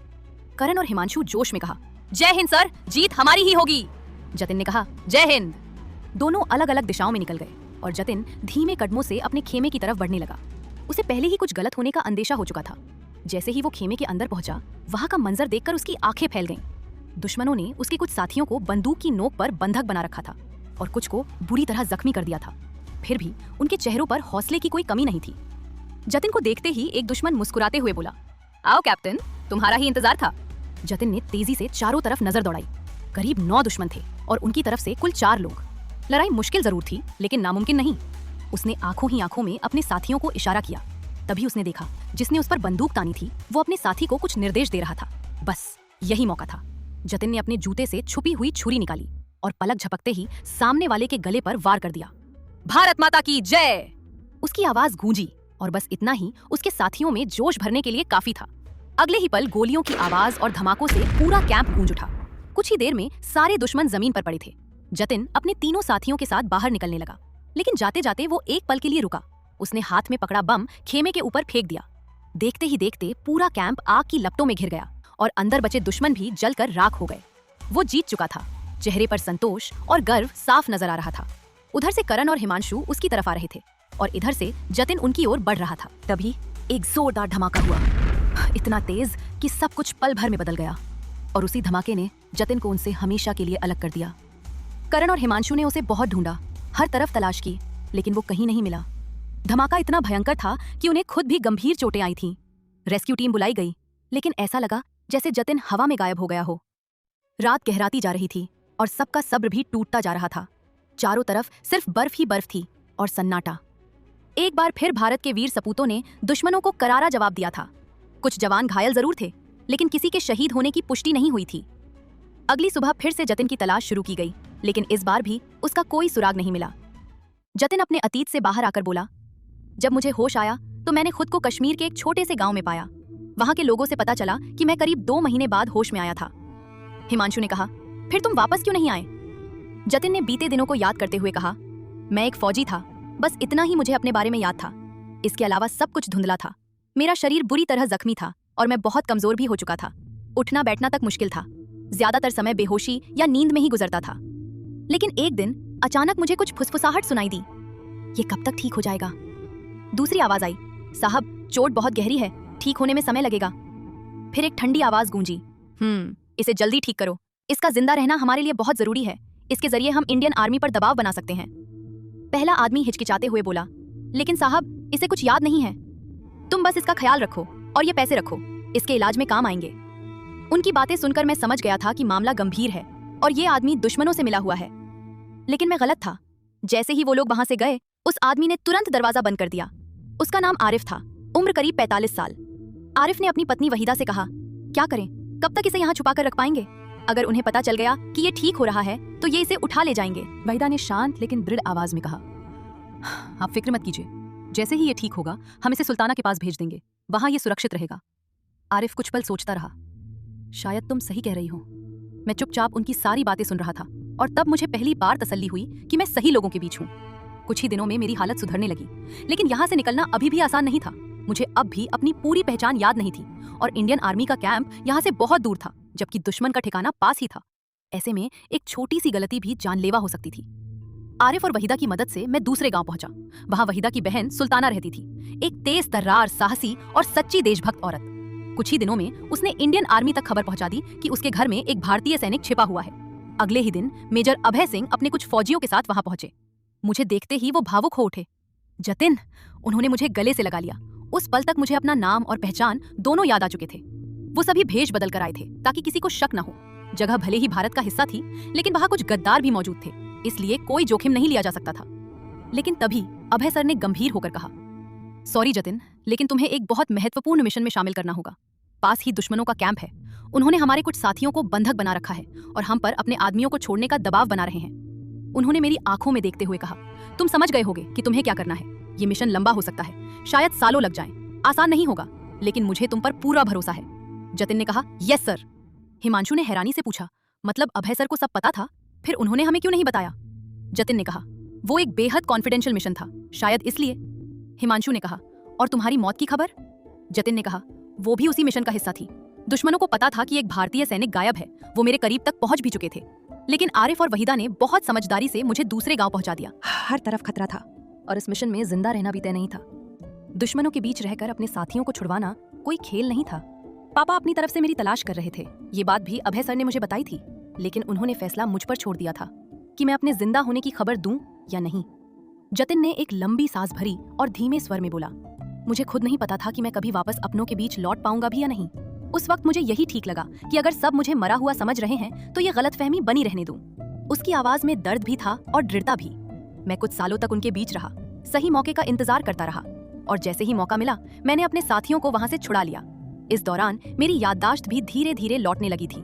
अभय सर ने मुझे बहुत कुछ पहले ही बता दिया था, लेकिन मुझे खुद भी तो अपने बारे में, अपने परिवार के बारे में याद आना चाहिए था ना। वो हल्का सा मुस्कुराया और जैसे ही मिशन पूरा हुआ मैं सीधे अपने घर चला आया। चारों तरफ गहरी खामोशी फैल गई। जतिन की बात सुनकर उर्मिला जी की आंखें नम हो गईं। वहीं आनंद और अभिमन्यु का सीना गर्व से चौड़ा हो गया। खामोशी को तोड़ते हुए हिमांशु ने पूछा, भाभी जी कहाँ हैं? जतिन ने एक नजर अधीरा की तरफ देखा। वो यही हैं। उसने आवाज लगाई, रति। अधीरा किचन में थी। कुछ बातें उसके कानों तक पहुंच चुकी थीं। वो धीरे धीरे कदम बढ़ाते हुए सबके पास आ गई। हिमांशु ने उसे देखा और हैरानी से बोला, ये कौन है? जतिन ने शांत स्वर में कहा, तुम्हारी भाभी। हिमांशु का चेहरा सख्त हो गया। जतिन, हद है, क्या मैं रति भाभी को नहीं पहचानता? उर्मिला जी ने आगे बढ़कर कहा, जतिन सही कह रहा है, यही रति है। फिर उन्होंने एक्सीडेंट और उसके बदले हुए चेहरे के बारे में सब कुछ समझाया। अधीरा थोड़ी दूर खड़ी थी, इसलिए उसे अभी तक हिमांशु का नाम भी पता नहीं था। जतिन ने अधीरा की तरफ देखते हुए पूछा, रति, तुमने इसे पहचाना? अधीरा घबरा गई। उसकी नजरें इधर उधर भटकने लगीं और ये देखकर जतिन के चेहरे पर एक अजीब सा भाव उभर आया। उसी पल जैसे कुछ यादें उसके मन में गूंज उठीं। अच्छा बताओ, तुम्हें क्या पसंद है? मुझे डिजाइनिंग और कुकिंग बहुत पसंद है। और गाना गाना? रति हंस पड़ी। ना बाबा, गाना सुनना अच्छा लगता है। मेरी आवाज इतनी बेसुरी है कि तुम भी सुनोगे तो भाग जाओगे। कोई नहीं, कुछ तो गुनगुनाओ। बिल्कुल नहीं। और फिर उसने धीरे से गुनगुनाया। उसकी आवाज सुनकर जतिन हंस पड़ा। हाँ, समझ गया, गाना तुम्हारे बस की बात नहीं है, लेकिन फिर भी इतना बुरा भी नहीं था। रति ने नकली गुस्से में कहा, यानी बुरा था ना? जतिन मुस्कुराया। सच कहूं, आज के बाद कभी मत गाना। जतिन! वो हंस पड़ा और फिर धीरे से बोला, आई लव यू। रति की आंखें चमक उठीं। I love you more than my life.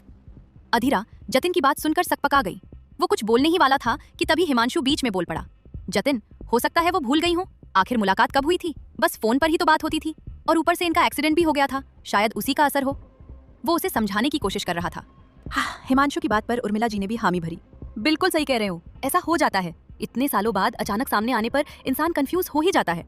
वैसे इसने बातों बातों में मुझे हिमांशु के बारे में बताया भी था। जतिन के चेहरे पर कोई बदलाव नहीं आया। अभिमन्यु भी चुपचाप सब देख रहा था। उधर अधीरा की आंखें भर आई थी। उसे खुद पर शर्मिंदगी महसूस हो रही थी, जैसे वो कोई बड़ा झूठ जी रही हो। अब उसे बस रात का इंतजार था। वो बिना कुछ कहे अपने कमरे में चली गई। सुबह से उसने सिर्फ एक गिलास जूस ही पिया था। शरीर में ताकत भी नहीं बची थी। नई जगह, अधूरी नींद और ऊपर से जिंदगी का अचानक लिया ये मोड़। बिस्तर पर लेटते ही उसे हल्की सी नींद आ गई। नीचे मिष्टी अब जतिन की गोद में बैठी थी। घर में बातें चल रही थी, हंसी मजाक भी, लेकिन जतिन का दिमाग कहीं और ही उलझा हुआ था। अधीरा, उसका व्यवहार, उसकी हर बात, सब कुछ उसे सोचने पर मजबूर कर रहा था। अगर वो रति नहीं है तो क्या मिष्टी भी मेरी बेटी नहीं है? उसके दिल में एक टीस उठी। नहीं नहीं, ये तो बिल्कुल मेरी तरह है। फिर भी तसल्ली के लिए उसने मिष्टी के बालों में हाथ फेरा और धीरे से एक बाल खींच लिया। आह पापा! मिष्टी दर्द से चिल्लाई। जतिन तुरंत संभल गया। ओह सॉरी बेटा, मेरा ध्यान नहीं गया। मिष्टी ने मुस्कुराकर उसके गाल पर किस किया। इट्स ओके पापा। एक पल को जतिन की आंखें नम हो गईं, लेकिन उर्मिला और मिष्टी से सुनी एक्सीडेंट की कहानी अब भी उसके दिमाग में घूम रही थी। आखिरकार खुद को यकीन दिलाने के लिए उसने डीएनए टेस्ट कराने का फैसला कर लिया। उसने मिष्टी को सोफे पर बैठाया और बाहर निकल आया। अंदर उसे घुटन महसूस हो रही थी। जो मेरे सामने है वो रति नहीं है, ये तय है। तो फिर रति कहाँ है? वो बेचैनी में इधर उधर टहलने लगा। क्या मुझे उससे सीधे सवाल करना चाहिए? आखिर वो रति राठौर बनकर हमारे घर में क्यों रह रही है? चेहरा भी बदला हुआ है। आखिर उसकी मजबूरी क्या है? सवालों का तूफान उसके दिमाग में चल रहा था। उसे इस तरह बाहर जाता देख हिमांशु भी उसके पीछे आ गया। पीछे से उसके कंधे पर हाथ रखते हुए उसने पूछा, क्या हुआ जतिन, इस तरह बाहर क्यों आ गए? जतिन ने अपने बालों में हाथ फेरते हुए कहा, पता नहीं यार, कुछ अजीब सा लग रहा है। हिमांशु ने हल्की मुस्कान के साथ कहा, अजीब क्या, इतने सालों बाद घर लौटे हो, माहौल अलग लगेगा ही। जतिन ने सिर हिलाया। नहीं, वो बात नहीं है, मैं दरअसल रति के बारे में बात कर रहा हूँ। भाभी के बारे में? हिमांशु चौंका। क्या हुआ? जतिन ने धीमी लेकिन साफ आवाज में कहा, वो मेरी रति नहीं है। जैसे एक पल के लिए सब कुछ थम गया। हिमांशु हैरान रह गया। तुम इतना यकीन से कैसे कह सकते हो? जतिन के होठों पर एक दर्द भरी मुस्कान आई। क्या मैं अपनी पत्नी के एहसास को नहीं पहचान पाऊंगा? माना हमने ज्यादा वक्त साथ नहीं बिताया, लेकिन मैं उसकी हर आदत, उसकी पसंद नापसंद सब जानता हूँ। हिमांशु के चेहरे पर चिंता साफ दिख रही थी। अगर ये रति भाभी नहीं है तो असली भाभी कहाँ है? वो अचानक कुछ याद करते हुए बोला, एक मिनट, आखिरी बार मेरी उनसे बात हुई थी, वो बहुत परेशान थी। उन्होंने तुम्हारे घर का एड्रेस भी पूछा था। वो थोड़ा रुक कर बोला, उस वक्त अंकल आंटी शिमला में थे, तो मैंने उन्हें वहीं का पता दे दिया था। जतिन कुछ सोचते हुए बोला, और अभी मिष्टी ने भी बताया था ना कि वो लोग शिमला जा रहे थे, तभी एक्सीडेंट हो गया, और उनके साथ कोई अधीरा भी थी। हिमांशु एकदम चौंक गया। क्या मतलब? भाभी जिस कार में थी उसमें अधीरा मलिक भी थी? जतिन हैरानी से बोला, अधीरा मलिक? अरे वो तो एक फेमस सिंगर है, वो भला रति के साथ कैसे हो सकती है? हिमांशु ने गहरी सांस ली। शायद तुम्हें पता नहीं है, लेकिन अधीरा मलिक अब इस दुनिया में नहीं रही। कुछ महीने पहले ही एक सड़क दुर्घटना में उनकी मौत हो गई थी। एक पल के लिए दोनों खामोश हो गए। कहीं ऐसा तो नहीं? हिमांशु धीमे स्वर में बोला कि मिष्टी उसी अधीरा की बात कर रही हो। जतिन ने सिर झटक दिया। नहीं, ये मुमकिन नहीं है। रति का उससे क्या लेना देना? मिष्टी जिस अधीरा की बात कर रही है वो कोई और होगी, और जो भी थी वो अब जिंदा नहीं है। उसकी आवाज भारी हो गई। लेकिन सवाल ये है कि रति आखिर है कहाँ? हिमांशु ने गंभीर होकर कहा, मैं पता लगाने की कोशिश करता हूँ, और तुम भाभी से बात करने की कोशिश करो, शायद कुछ पता चल जाए। जतिन ने गुस्से में उसे घूरा। हिमांशु तुरंत संभल गया। मेरा मतलब उस लड़की से पूछ, या फिर मिष्टी से ही आराम से बातों बातों में पूछ लेना। बच्ची है लेकिन समझदार भी है। कुछ पल चुप रहने के बाद जतिन ने पूछा, वैसे तुमने ये नहीं बताया कि रति किस बात से परेशान थी? हिमांशु अचानक चुप हो गया, जैसे उसे कुछ याद आ गया हो। Oh shit! उसने अपना सिर पकड़ लिया। जतिन घबरा गया। क्या हुआ? हिमांशु सोफे पर बैठ गया। उसकी आवाज कांप रही थी। मैं इतनी बड़ी बात कैसे भूल गया? भाभी ने कहा था कि उनके पास बहुत कम वक्त है। शायद उन्हें ब्रेन ट्यूमर था। जतिन के पैरों तले जमीन खिसक गई। वो लड़खड़ा गया और खाली नजरों से सामने देखने लगा, जैसे उसकी दुनिया एक झटके में टूट गई हो। जिंदगी की इस जंग में पहली बार वो खुद को हारा हुआ महसूस कर रहा था। अब उसे यकीन हो गया था, इस घर में जो भी है वो रति नहीं है, बल्कि कोई बहरूपिया है। उसे अपने परिवार वालों पर भी गुस्सा आ रहा था कि किसी ने उसे सच्चाई क्यों नहीं बताई। उसने खुद को संभाला और हिमांशु से कहा, तुम्हें एक काम दे रहा हूँ। उसने मिष्टी का बाल उसकी तरफ बढ़ाते हुए कहा, मुझे डीएनए टेस्ट करवाना है। मुझे यकीन है कि मिष्टी मेरी ही बेटी है, लेकिन फिर भी मुझे सबूत चाहिए। उसकी आवाज सख्त हो गई। एक बार रिपोर्ट पॉजिटिव आ जाए, फिर इस औरत को सीधा पुलिस के हवाले कर दूंगा, वहीं ये अपनी सच्चाई उगलेगी। हिमांशु ने सिर हिलाया। मैं भी यही सोच रहा था, हो सकता है ये लड़की किसी गलत इरादे से हमारे घर में आई हो। अक्सर ऐसी खूबसूरत लड़कियों को किसी मिशन का हिस्सा बना दिया जाता है। उनकी सोच गलत नहीं थी, वो वही मान रहे थे जो उन्होंने दुनिया में देखा था। जतिन ने सख्ती से कहा, और इस टेस्ट के बारे में किसी को भी पता नहीं चलना चाहिए, किसी को भी नहीं। हिमांशु ने उसके कंधे पर हाथ रखा। तू चिंता मत कर, सब संभाल लूंगा। चल अंदर चलते हैं, नहीं तो सबको शक हो जाएगा। जतिन ने धीमे से कहा। कुछ ही देर में आयशा का परिवार वहां पहुंचने वाला था। उधर अधीरा अपने कमरे में बेसुध सो रही थी। नीचे बैठा अभिमन्यु बार बार ऊपर कमरे की तरफ देख रहा था। उसने देखा कि अधीरा ने नाश्ता भी नहीं किया है। उसने इशारे से श्याम को बुलाया। श्याम! जी भैया। तुम्हारी भाभी ने कुछ खाया? नहीं भैया, पता नहीं क्यों आज सुबह से ही उनका व्यवहार थोड़ा अजीब है। अभिमन्यु ने सख्त आवाज में कहा। उनके लिए खाना लेकर जाओ, और हाँ, प्लेट खाली वापस आनी चाहिए। उसके लहजे में साफ धमकी थी। बेचारा श्याम घबराकर सिर हिलाता हुआ ऊपर चला गया। अधीरा गहरी नींद में थी। श्याम ने दरवाजा खटखटाया, लेकिन अंदर से कोई जवाब नहीं आया। कुछ पल इंतजार करने के बाद वो थाली लेकर वापस नीचे आ गया। अभिमन्यु की नजर जैसे ही उस पर पड़ी, श्याम के हाथ पांव फूल गए। वो कुछ बोलता उससे पहले ही जतिन वहां आ गया। ये खाना किसके लिए था? उसने पूछा। श्याम हकलाते हुए बोला, वो भाभी ने सुबह से कुछ नहीं खाया। जतिन की आंखें सिकुड़ गईं। तो फिर वापस क्यों आ गए? श्याम ने डरते हुए जवाब दिया, वो सो रही थी इसलिए। जतिन ने कुछ सोचते हुए कहा, मुझे दो। अभिमन्यु ने उसकी बात सुनी तो उसके चेहरे पर बेचैनी साफ नजर आने लगी, लेकिन वो इस वक्त कुछ कर भी नहीं सकता था। वो बस जतिन को ऊपर जाते हुए देखता रह गया। जतिन के जाते ही आयशा का परिवार वहां पहुंच गया। ऋत्विक और हिमांशी जी के चेहरे पर खुशी साफ झलक रही थी, लेकिन आज आयशा कुछ ज्यादा ही शांत थी। उसने मुस्कुराते हुए उर्मिला और आनंद जी के पैर छुए, लेकिन जैसे ही उसकी नजर अभिमन्यु पर पड़ी, उसे एक अजीब सा एहसास हुआ। आयशा जानती थी अभिमन्यु उससे नहीं बल्कि किसी और से प्यार करता है। फिर भी वो उसके साथ एक ऐसे रिश्ते में बंधने जा रही थी जिसे दिल से वो खुद भी स्वीकार नहीं कर पा रही थी। अभिमन्यु उसके लिए सिर्फ एक दोस्त था। उस नजर से उसने उसे कभी देखा ही नहीं, लेकिन एक आवेग में उसने बहुत बड़ा फैसला ले लिया था, जिसका पछतावा अब उसे भी हो रहा था। अब बात हर तरफ फैल चुकी थी। आज सगाई भी थी, इसलिए उसने इसे अपनी किस्मत मान लिया था।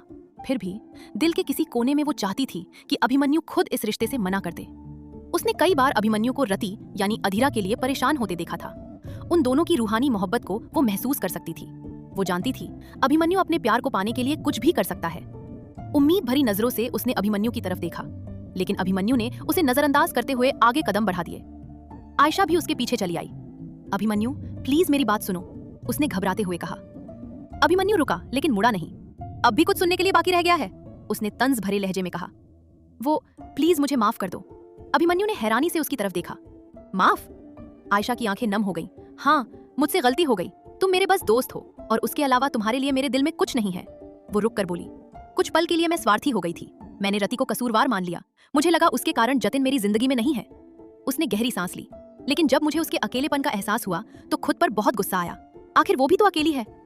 अभिमन्यु चुपचाप उसकी बात सुनता रहा। तो अब तुम क्या चाहती हो? उसने शांत लेकिन ठंडे स्वर में पूछा। आयशा ने हिम्मत जुटाई। प्लीज ये सगाई मत करो। जतिन के अलावा मेरे दिल में कोई नहीं था और ना कभी होगा। मैं खुद को धोखा नहीं दे सकती। उसकी आवाज भर्रा गई।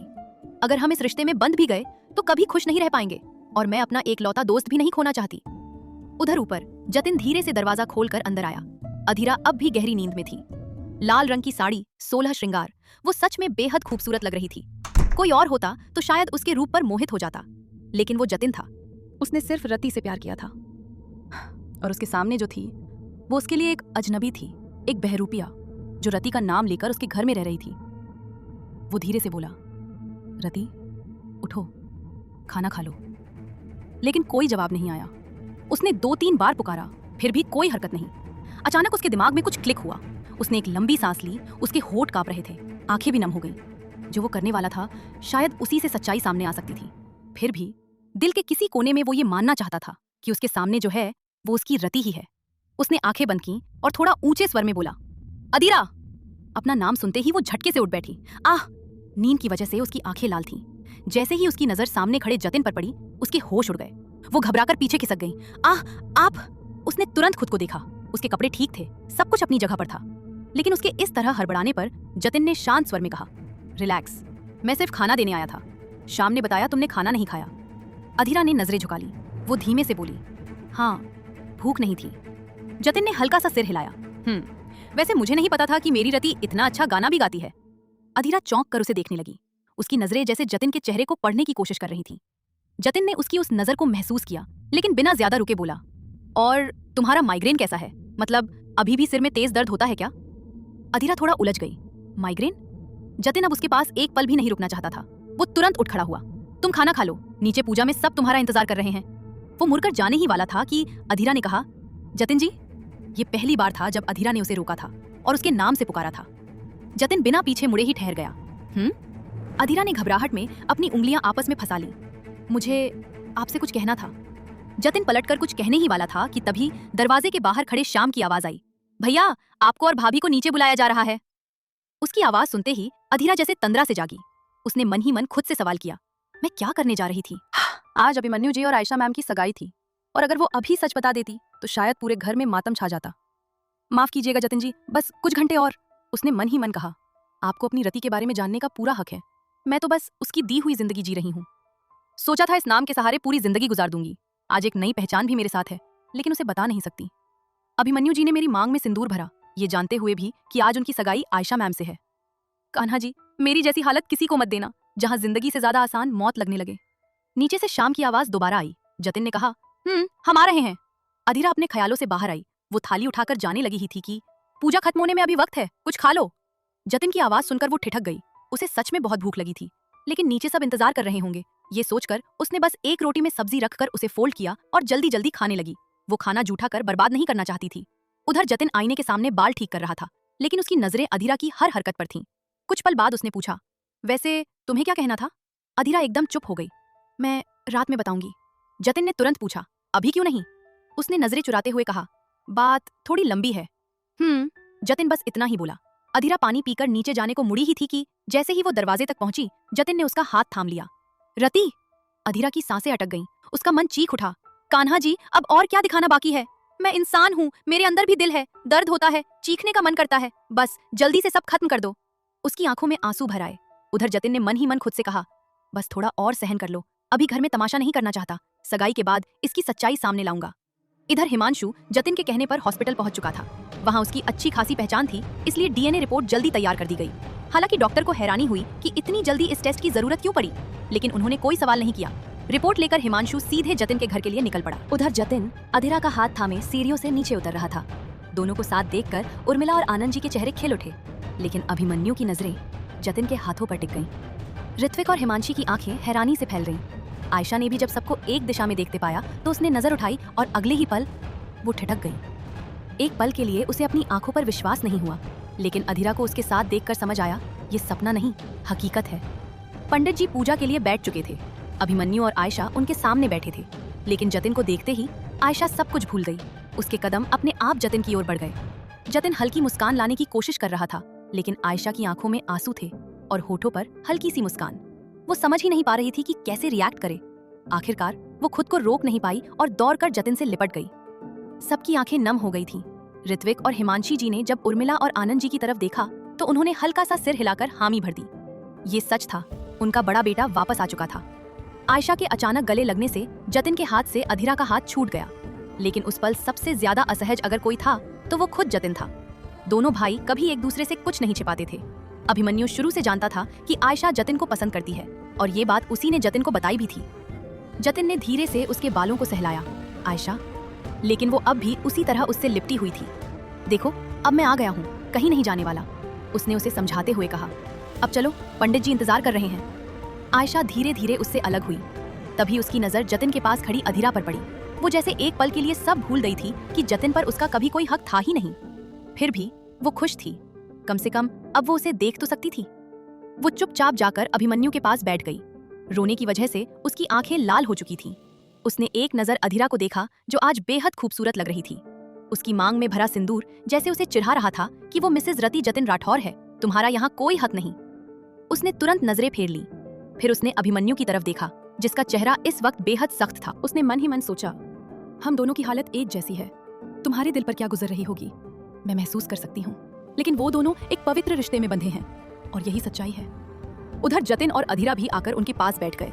अभिमन्यु की नजरें बार बार अधीरा पर जा रही थी। उसकी मांग में भरा सिंदूर उसे जैसे याद दिला रहा था वो सिर्फ उसकी है, उसकी पत्नी। करीब 2 घंटे बाद पूजा संपन्न हो गई। शाम को सगाई थी और इस पूजा में सिर्फ दोनों परिवार शामिल थे। जैसे ही पूजा खत्म हुई, हिमांशु वहां पहुंच गया। उसकी नजरें बेचैनी से जतिन को ढूंढ रही थी। अभिमन्यु ने पूछा, क्या हुआ, तुम कहाँ गायब थे? हिमांशु थोड़ा घबराया, बस एक जरूरी काम आ गया था। अभिमन्यु ने हल्के से कहा। हिमांशु ने तुरंत पूछा, जतिन कहाँ है? अभिमन्यु ने कहा, वो बैकयार्ड में है। हिमांशु तेजी से वहां पहुंचा। जतिन अपने ही ख्यालों में खोया हुआ खड़ा था। जतिन! उसकी आवाज सुनकर वो पलटा। रिपोर्ट? जतिन ने पूछा, तुमने देखी? नहीं, ये तुम्हारी रिपोर्ट है, इसे खोलने का हक भी तुम्हारा ही है। जतिन वैसे तो जानता था कि मिष्ठी उसकी ही बेटी है, लेकिन फिर भी रिपोर्ट खोलते वक्त उसके हाथ कांप रहे थे। जैसे ही उसने रिपोर्ट पढ़ी, उसकी आंखों से आंसू बह निकले। हिमांशु घबराकर बोला, मिष्ठी तुम्हारी बेटी है ना? जतिन की आवाज भारी हो गई। हाँ, वो मेरी और रति की बेटी है। हिमांशु के चेहरे पर राहत आ गई। मतलब वो रति भाभी ही है? जतिन ने तुरंत सिर हिलाया। नहीं, वो रति नहीं, अधीरा है। हिमांशु हैरान रह गया। क्या? तुम इतने यकीन से कैसे कह सकते हो? जतिन की आंखों में सख्ती उतर आई। तुम कुछ भूल रहे हो, हम फौजी हैं। उसका नाम अधीरा है, लेकिन वो किस मकसद से यहाँ आई है ये जानना बाकी है। वो थोड़ा रुका, फिर बोला, चाहता तो अभी उसकी सच्चाई सबके सामने ला सकता था, लेकिन नहीं, आज मेरे भाई का दिन है। मैं उसकी खुशियों के बीच कोई तमाशा नहीं चाहता। उसकी आवाज ठंडी हो गई। तमाशा होगा, लेकिन सगाई के बाद। देखते ही देखते शाम हो गई। बाहर लॉन खूबसूरती से सज चुका था। उधर अपने अपने कमरों में अभिमन्यु और आयशा की हालत खराब थी। दोनों बेचैनी में इधर उधर टहल रहे थे। आगे क्या होने वाला है, इस सोच ने ही उन्हें परेशान कर रखा था। आयशा ने अब सब कुछ अभिमन्यु पर छोड़ दिया था और अभिमन्यु की कश्मकश हर पल बढ़ती ही जा रही थी। उधर अधीरा फोन पर धीमी आवाज में बोली, अंकल, वक्त आ गया है। दूसरी तरफ से धनराज की गंभीर आवाज आई, तो तुम तैयार हो? अधीरा ने हल्की सांस ली। सोचा नहीं था, लेकिन अब करना पड़ेगा। वैसे पाटिल कहाँ तक पहुंचा? धनराज ने जवाब दिया, तुम्हारे लिए अच्छी खबर है, दोनों ने अपना गुनाह कबूल कर लिया है। अधीरा थोड़ी सतर्क हुई। और कुछ बताया? धनराज की आवाज नरम हो गई। देखो बेटा, अब तुम्हें दुनिया के सामने आना होगा। अधीरा की आंखों में एक पल के लिए डर उतर आया। इतना आसान नहीं है अंकल, उन्होंने दृढ़ स्वर में कहा। तुम भूल रही हो, तुम्हारा अंकल एक वकील है और इस लड़ाई में तुम्हारे साथ पहले भी था और आज भी है। अधीरा ने धीमे से कहा, जानती हूँ, लेकिन मैं राठौर परिवार की गुनहगार भी हूँ, और सबसे ज्यादा जतिन की। तभी उसे किसी के कदमों की आहट सुनाई दी। वो तुरंत बोली, मैं बाद में बात करती हूँ। फोन रखते ही जैसे ही वो पलटी, जतिन सामने खड़ा था, दोनों हाथ बांधे बस उसे ही देख रहा था। उसके चेहरे पर घबराहट साफ झलक रही थी। जतिन ने हल्की मुस्कान के साथ पूछा, क्या हुआ, चेहरे पर इतना पसीना क्यों? अधीरा ने खुद को संभालते हुए कहा, नहीं, बस एक अंकल थे, उन्हीं से बात कर रही थी, और फैन भी बंद था, इसलिए शायद। उसकी आवाज गले में ही अटक गई, क्योंकि जतिन अब उसके काफी करीब आ चुका था। जतिन हल्के व्यंग से बोला, मैंने तो पूछा ही नहीं कि तुम किससे बात कर रही थी। फिर मुस्कुराया, वैसे ठंड के मौसम में भी पसीना और फैन भी बंद। उसकी नजरें गहरी हो गईं। कभी कभी तो लगता है तुम मेरी रति हो ही नहीं। वो थोड़ा झुककर बोला, वैसे कौन से अंकल थे? अधीरा ने उसकी आंखों में देखते हुए जवाब दिया, बहुत सारे लोग हैं जो आपकी गैर मौजूदगी में मुझसे टकराए। किस किस के बारे में बताऊं? वो बात को टालते हुए बेडशीट ठीक करने लगी। फिर उसने कपड़े उसकी तरफ बढ़ाए। ये माँ ने आपके लिए दिए हैं। जतिन ने उसकी आंखों में देखते हुए कपड़े लिए और बिना कुछ कहे चेंजिंग रूम में चला गया। उधर घर में मेहमानों का आना जाना शुरू हो चुका था। उर्मिला जी ने अपने कई दोस्तों को जतिन की वापसी की खबर दे दी थी। आज आनंद जी और उर्मिला जी के चेहरे पर एक अलग ही चमक थी। शायद इसी खुशी में वो अपने बच्चों के चेहरों पर छुपी बेचैनी देख ही नहीं पाए। नम्रता, शैलजा और बाकी लोग अधीरा से मिलने को उत्साहित थे। सोसाइटी में लगभग सभी को जतिन के लौटने की खबर मिल चुकी थी।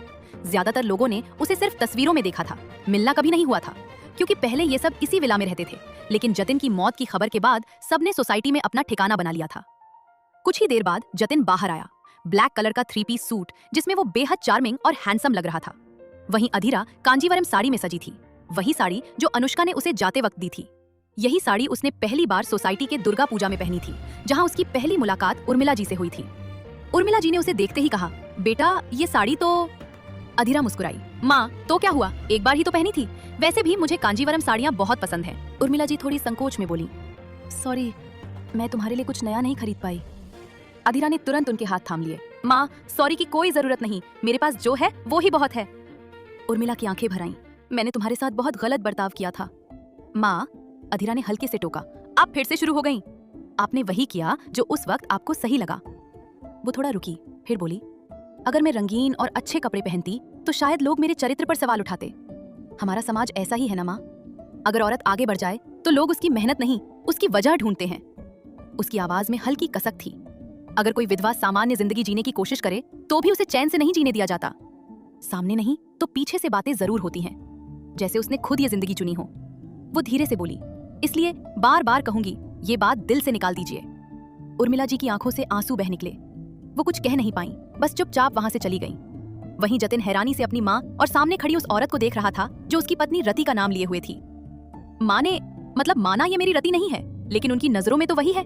फिर वो ऐसा व्यवहार कैसे कर सकती हैं? और ये औरत है कौन? क्यों इनकी इतनी कड़वी बातें सुनने के बाद भी ये अब तक राठौर निवास में है?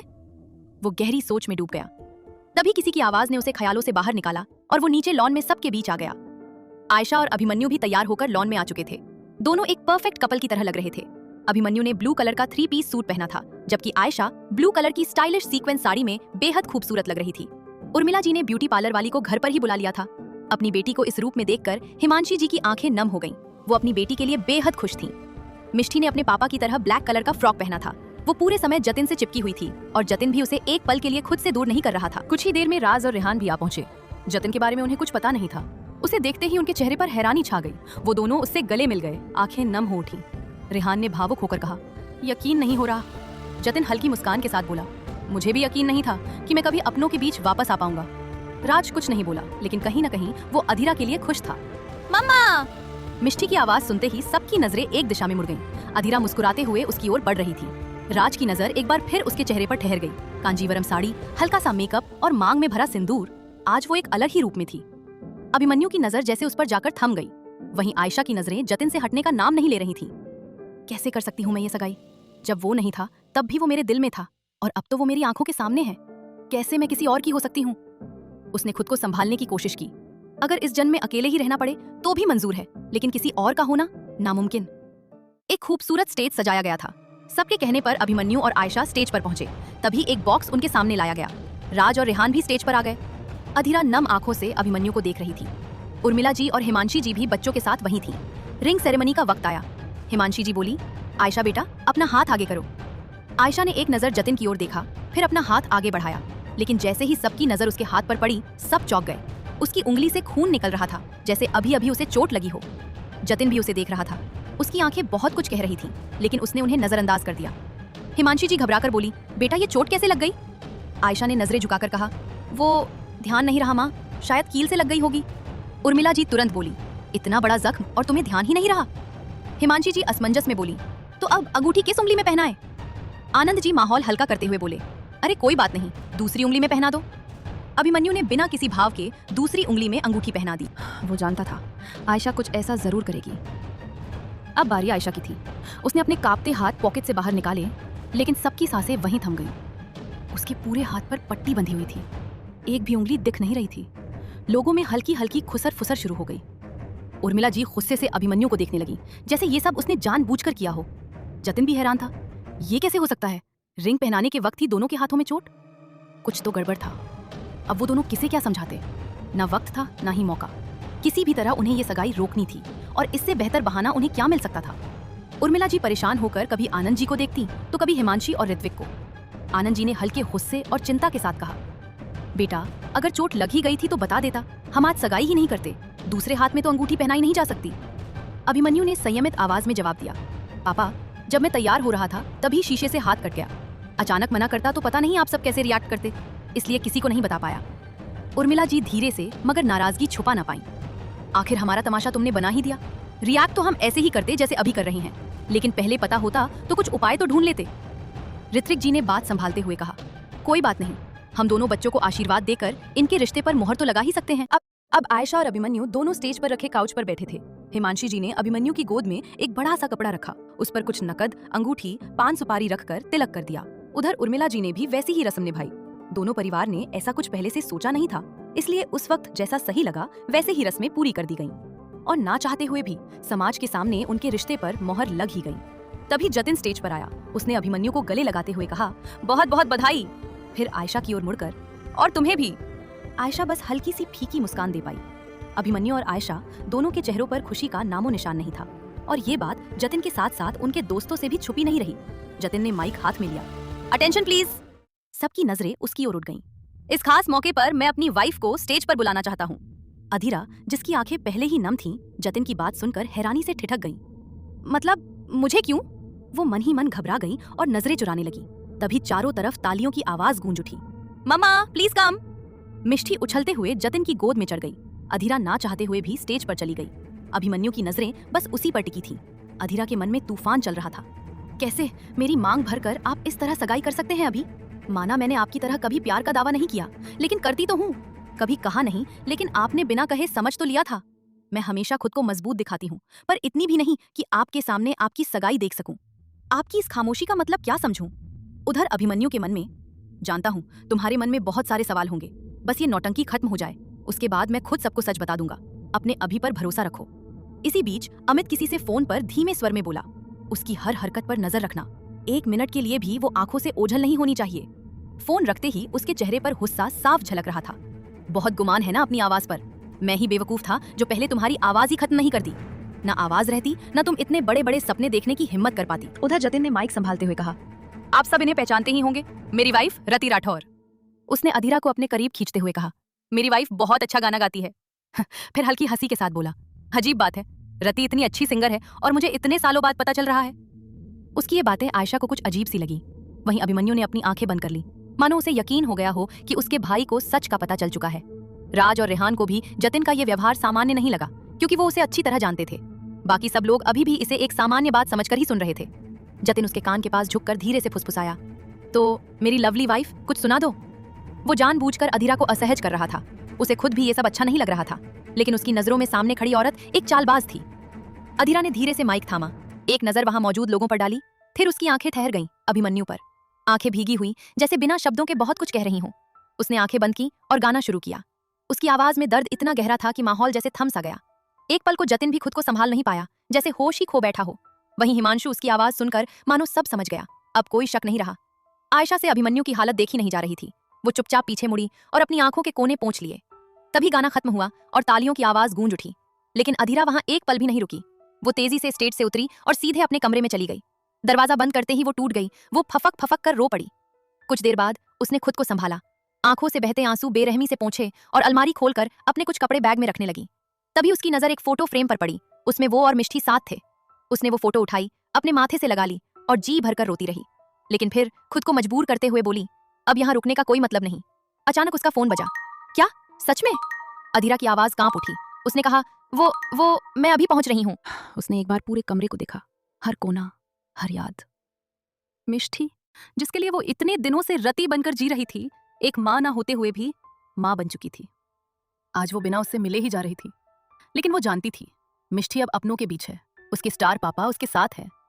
उसकी आंखों से फिर आंसू बह निकले। वो चुपचाप विला के पीछे वाले रास्ते से बाहर निकल गई। बाहर एक कार पहले से खड़ी थी। भैया, सिंघानिया हॉस्पिटल चलिए। ड्राइवर ने कहा, मैडम 600 रुपए लगेंगे। अधीरा ने कहा, ठीक है, बस जल्दी चलिए। कार आगे बढ़ गई और उसी वक्त विला के गेट पर पुलिस की गाड़ी आकर रुकी। अधीरा कार की खिड़की से सिर टिकाए बैठी थी। आंखें बंद थी, लेकिन मन के अंदर तूफान चल रहा था। कार अनजाने रास्तों पर आगे बढ़ती जा रही थी और अधीरा भी। उधर अधीरा के जाते ही विला के बाहर पुलिस की गाड़ी आकर रुकी। पुलिस को देखते ही आनंद जी ने हैरानी से पूछा, पुलिस? पुलिस इंस्पेक्टर ने आगे बढ़ते हुए कहा, मिस्टर जतिन राठौर कौन है? मैं हूं जतिन राठौर और मैंने ही आपको बुलाया है। उर्मिला जी चौंक गई। उन्होंने कहा, लेकिन क्यों? वहां मौजूद हर शख्स जतिन की इस हरकत से स्तब्ध था। जतिन ने माइक उठाया और सबकी ओर देखते हुए बोला, आप सबके मन में बहुत सवाल होंगे कि पुलिस यहाँ क्यों आई है। तो मैं बता देता हूँ, यहाँ कोई चोरी नहीं हुई, ना ही कोई मर्डर, लेकिन एक बहुत बड़ा धोखा हुआ है। उसकी आवाज में गुस्सा भी था और दर्द भी। मैं उस औरत को पुलिस के हवाले करना चाहता हूँ जो मेरी पत्नी बनकर राठौर परिवार को बेवकूफ बना रही थी। भीड़ में खुसफुसाहट शुरू हो गई। जतिन हंस पड़ा, लेकिन वो हंसी कड़वी थी। उसने आगे कहा, और प्लीज कोई ये मत कहना कि वो बहुत मासूम है, क्योंकि वो बिल्कुल भी मासूम नहीं है। उस खूबसूरत चेहरे के पीछे एक शातिर चेहरा छुपा है। वो चेहरों के पीछे चेहरा लगाए घूम रही थी। जतिन राठौर की पत्नी बनने की कोशिश कर रही थी। मैंने ही उस बहरूपिया के खिलाफ अरेस्ट वारंट निकलवाया है। उसकी बात सुनकर जैसे सबके पैरों तले जमीन खिसक गई। शैलजा और नम्रता स्तब्ध थीं। आयशा, राज, रेहान, हिमांशी और ऋत्विक, किसी को यकीन नहीं हो रहा था। अभिमन्यु गुस्से में आगे बढ़ा और जतिन का हाथ पकड़ लिया। उसने कहा, आपको अंदाजा भी है आपने क्या किया है? बिना सच जाने इतना बड़ा इल्जाम लगा दिया। जतिन ने उसकी बात अनसुनी कर दी। उसने कहा, वो मेरी पत्नी नहीं है। वो कोई औरत है जो रति बनकर हमारे बीच रह रही थी। उसका मकसद क्या है ये अब पुलिस उससे उगलवाएगी। इन सब बातों से बेखबर छोटी मिष्ठी पास के काउच पर गहरी नींद में सो रही थी। जतिन ने माइक पर जोर से पुकारा, अधीरा मैडम, बाहर आइए। अधीरा नाम सुनते ही आयशा और रेहान एक दूसरे को देखने लगे। दोनों की नजरें अभिमन्यु पर गईं, जिसके चेहरे से साफ था कि उसे सब पता है। रेहान ने अपना सिर पकड़ लिया। उसने धीरे से कहा, मतलब मेरा शक सही था, वो अधीरा थी, अधीरा मलिक, मेरी दोस्त। उसकी आवाज कांप गई। उसने आगे कहा, मैं उसे पहचान नहीं पाया। वो जिंदा थी, लेकिन चेहरा। उसका दिल और दिमाग फिर से टकराने लगे। आयशा को भी कुछ पुरानी बातें याद आने लगी। जब मिष्ठी ने कभी अधीरा का जिक्र किया था, तभी अभिमन्यु ने गुस्से में कहा, भाई ये तमाशा क्या लगा रखा है? कम से कम मुझसे बात तो कर लेते पुलिस बुलाने से पहले। जतिन की आंखें नम हो गईं। उसने कहा, क्या कहता मैं तुम सबसे कि वो मेरी पत्नी नहीं है? मुझे नहीं पता मेरी रति कहाँ है, कैसी होगी, उस औरत ने उसके साथ क्या किया होगा। अभिमन्यु कुछ कहता उससे पहले पुलिस इंस्पेक्टर ने बीच में कहा, मिस्टर जतिन, हम आपकी तकलीफ समझते हैं, लेकिन हम यहाँ मेलोड्रामा देखने नहीं आए हैं। जतिन के अंदर गुस्सा उबल पड़ा, लेकिन वो कुछ कह नहीं पाया। उसने चारों तरफ नजर दौड़ाई। अधीरा कहीं नहीं थी। उसने कहा, घर की तलाशी लीजिए, हो सकता है वो अंदर हो। इंस्पेक्टर अपनी टीम और महिला कांस्टेबल के साथ अंदर चला गया। बाहर हर चेहरा सदमे में था। जिसने भी अधीरा को करीब से जाना था उसे समझा था, उसके संघर्ष देखे थे। उसे यकीन ही नहीं हो रहा था कि वो ऐसा कर सकती है। उर्मिला जी अंदर से टूट चुकी थी। उन्होंने कहा, क्या सच में वो धोखा था या कोई बहुत बड़ा सच छुपा हुआ था? उन्हें बस इतना पता था, वो लड़की चालबाज नहीं हो सकती। पुलिस के साथ साथ अभिमन्यु भी अंदर चला गया। उसे पता था जब अधीरा अपनी सच्चाई बताएगी तो इंस्पेक्टर को अपने किए पर शर्मिंदा होना पड़ेगा। लेकिन अधीरा वहां होती तब तो मिलती। पुलिस ने पूरे घर की तलाशी ली, कमरे, कॉरिडोर, बैकयार्ड, हर जगह, लेकिन वो कहीं नहीं मिली। अभिमन्यु की बेचैनी बढ़ती जा रही थी। उसने कहा, नो अधीरा, तुम ऐसे नहीं जा सकती। उसकी आवाज टूट रही थी। प्लीज एक बार सामने आ जाओ, इस तरह मेरी मोहब्बत को रुस्वा मत करो। बस एक बार मिल जाओ, मैं पूरी दुनिया को बता दूंगा कि तुम अधीरा अभिमन्यु राठौर हो। बाहर लॉन में इंस्पेक्टर ने आकर कहा, हमें वो कहीं नहीं मिली। ये सुनते ही अभिमन्यु जैसे अंदर से टूट गया। वो खुद को बेबस महसूस कर रहा था। उसकी आंखों से आंसू बह निकले। उसने खुद से कहा, बस आज रात तक का ही तो वक्त मांगा था उसने। ऐसा क्या गुनाह कर दिया मैंने जो मेरी खुशियां किसी को देखी नहीं गई? जतिन हड़बड़ा कर बोला। कहीं नहीं मिली का क्या मतलब? आपने पूरे घर की तलाशी ली ना? इंस्पेक्टर ने सख्त लहजे में जवाब दिया। मिस्टर राठौर, हमें हमारा काम मत सिखाइए। तलाशी हुई है पूरी तरह। आपके भाई भी हमारे साथ थे। अचानक जैसे जतिन के दिमाग में कुछ आया, वो जल्दी से उर्मिला जी के पास गया, उनके हाथ पकड़ते हुए बोला, माँ, आपके सारे गहने कहाँ हैं? उर्मिला जी चौंक गई। उन्होंने कहा, गहने? क्यों पूछ रहे हो? जतिन झुंझलाते हुए बोला, माँ अभी सवाल मत पूछिए, बस जवाब दीजिए। उर्मिला ने कहा, वो दूसरे वाले घर में है। जतिन ने कहा, और कैश? बस करो भाई, बस करो। अभिमन्यु जोर से चीखा और वहीं रो पड़ा। जतिन उसे इस हालत में देखकर घबरा गया। अभी तुम्हें क्या हुआ? अगर तुम उस शातिर औरत के लिए एक शब्द भी नहीं। अभिमन्यु गुस्से में उसके सामने आकर खड़ा हो गया। उसकी आंखें लाल थीं। जिस औरत को आप शातिर, चालबाज, बहरूपिया कह रहे हैं, वो कोई और नहीं, अधीरा मलिक है। उसने मिष्ठी की ओर इशारा किया और बोला, और आप किसे ढूंढ रहे हैं? उसे, जो अब इस दुनिया में है ही नहीं।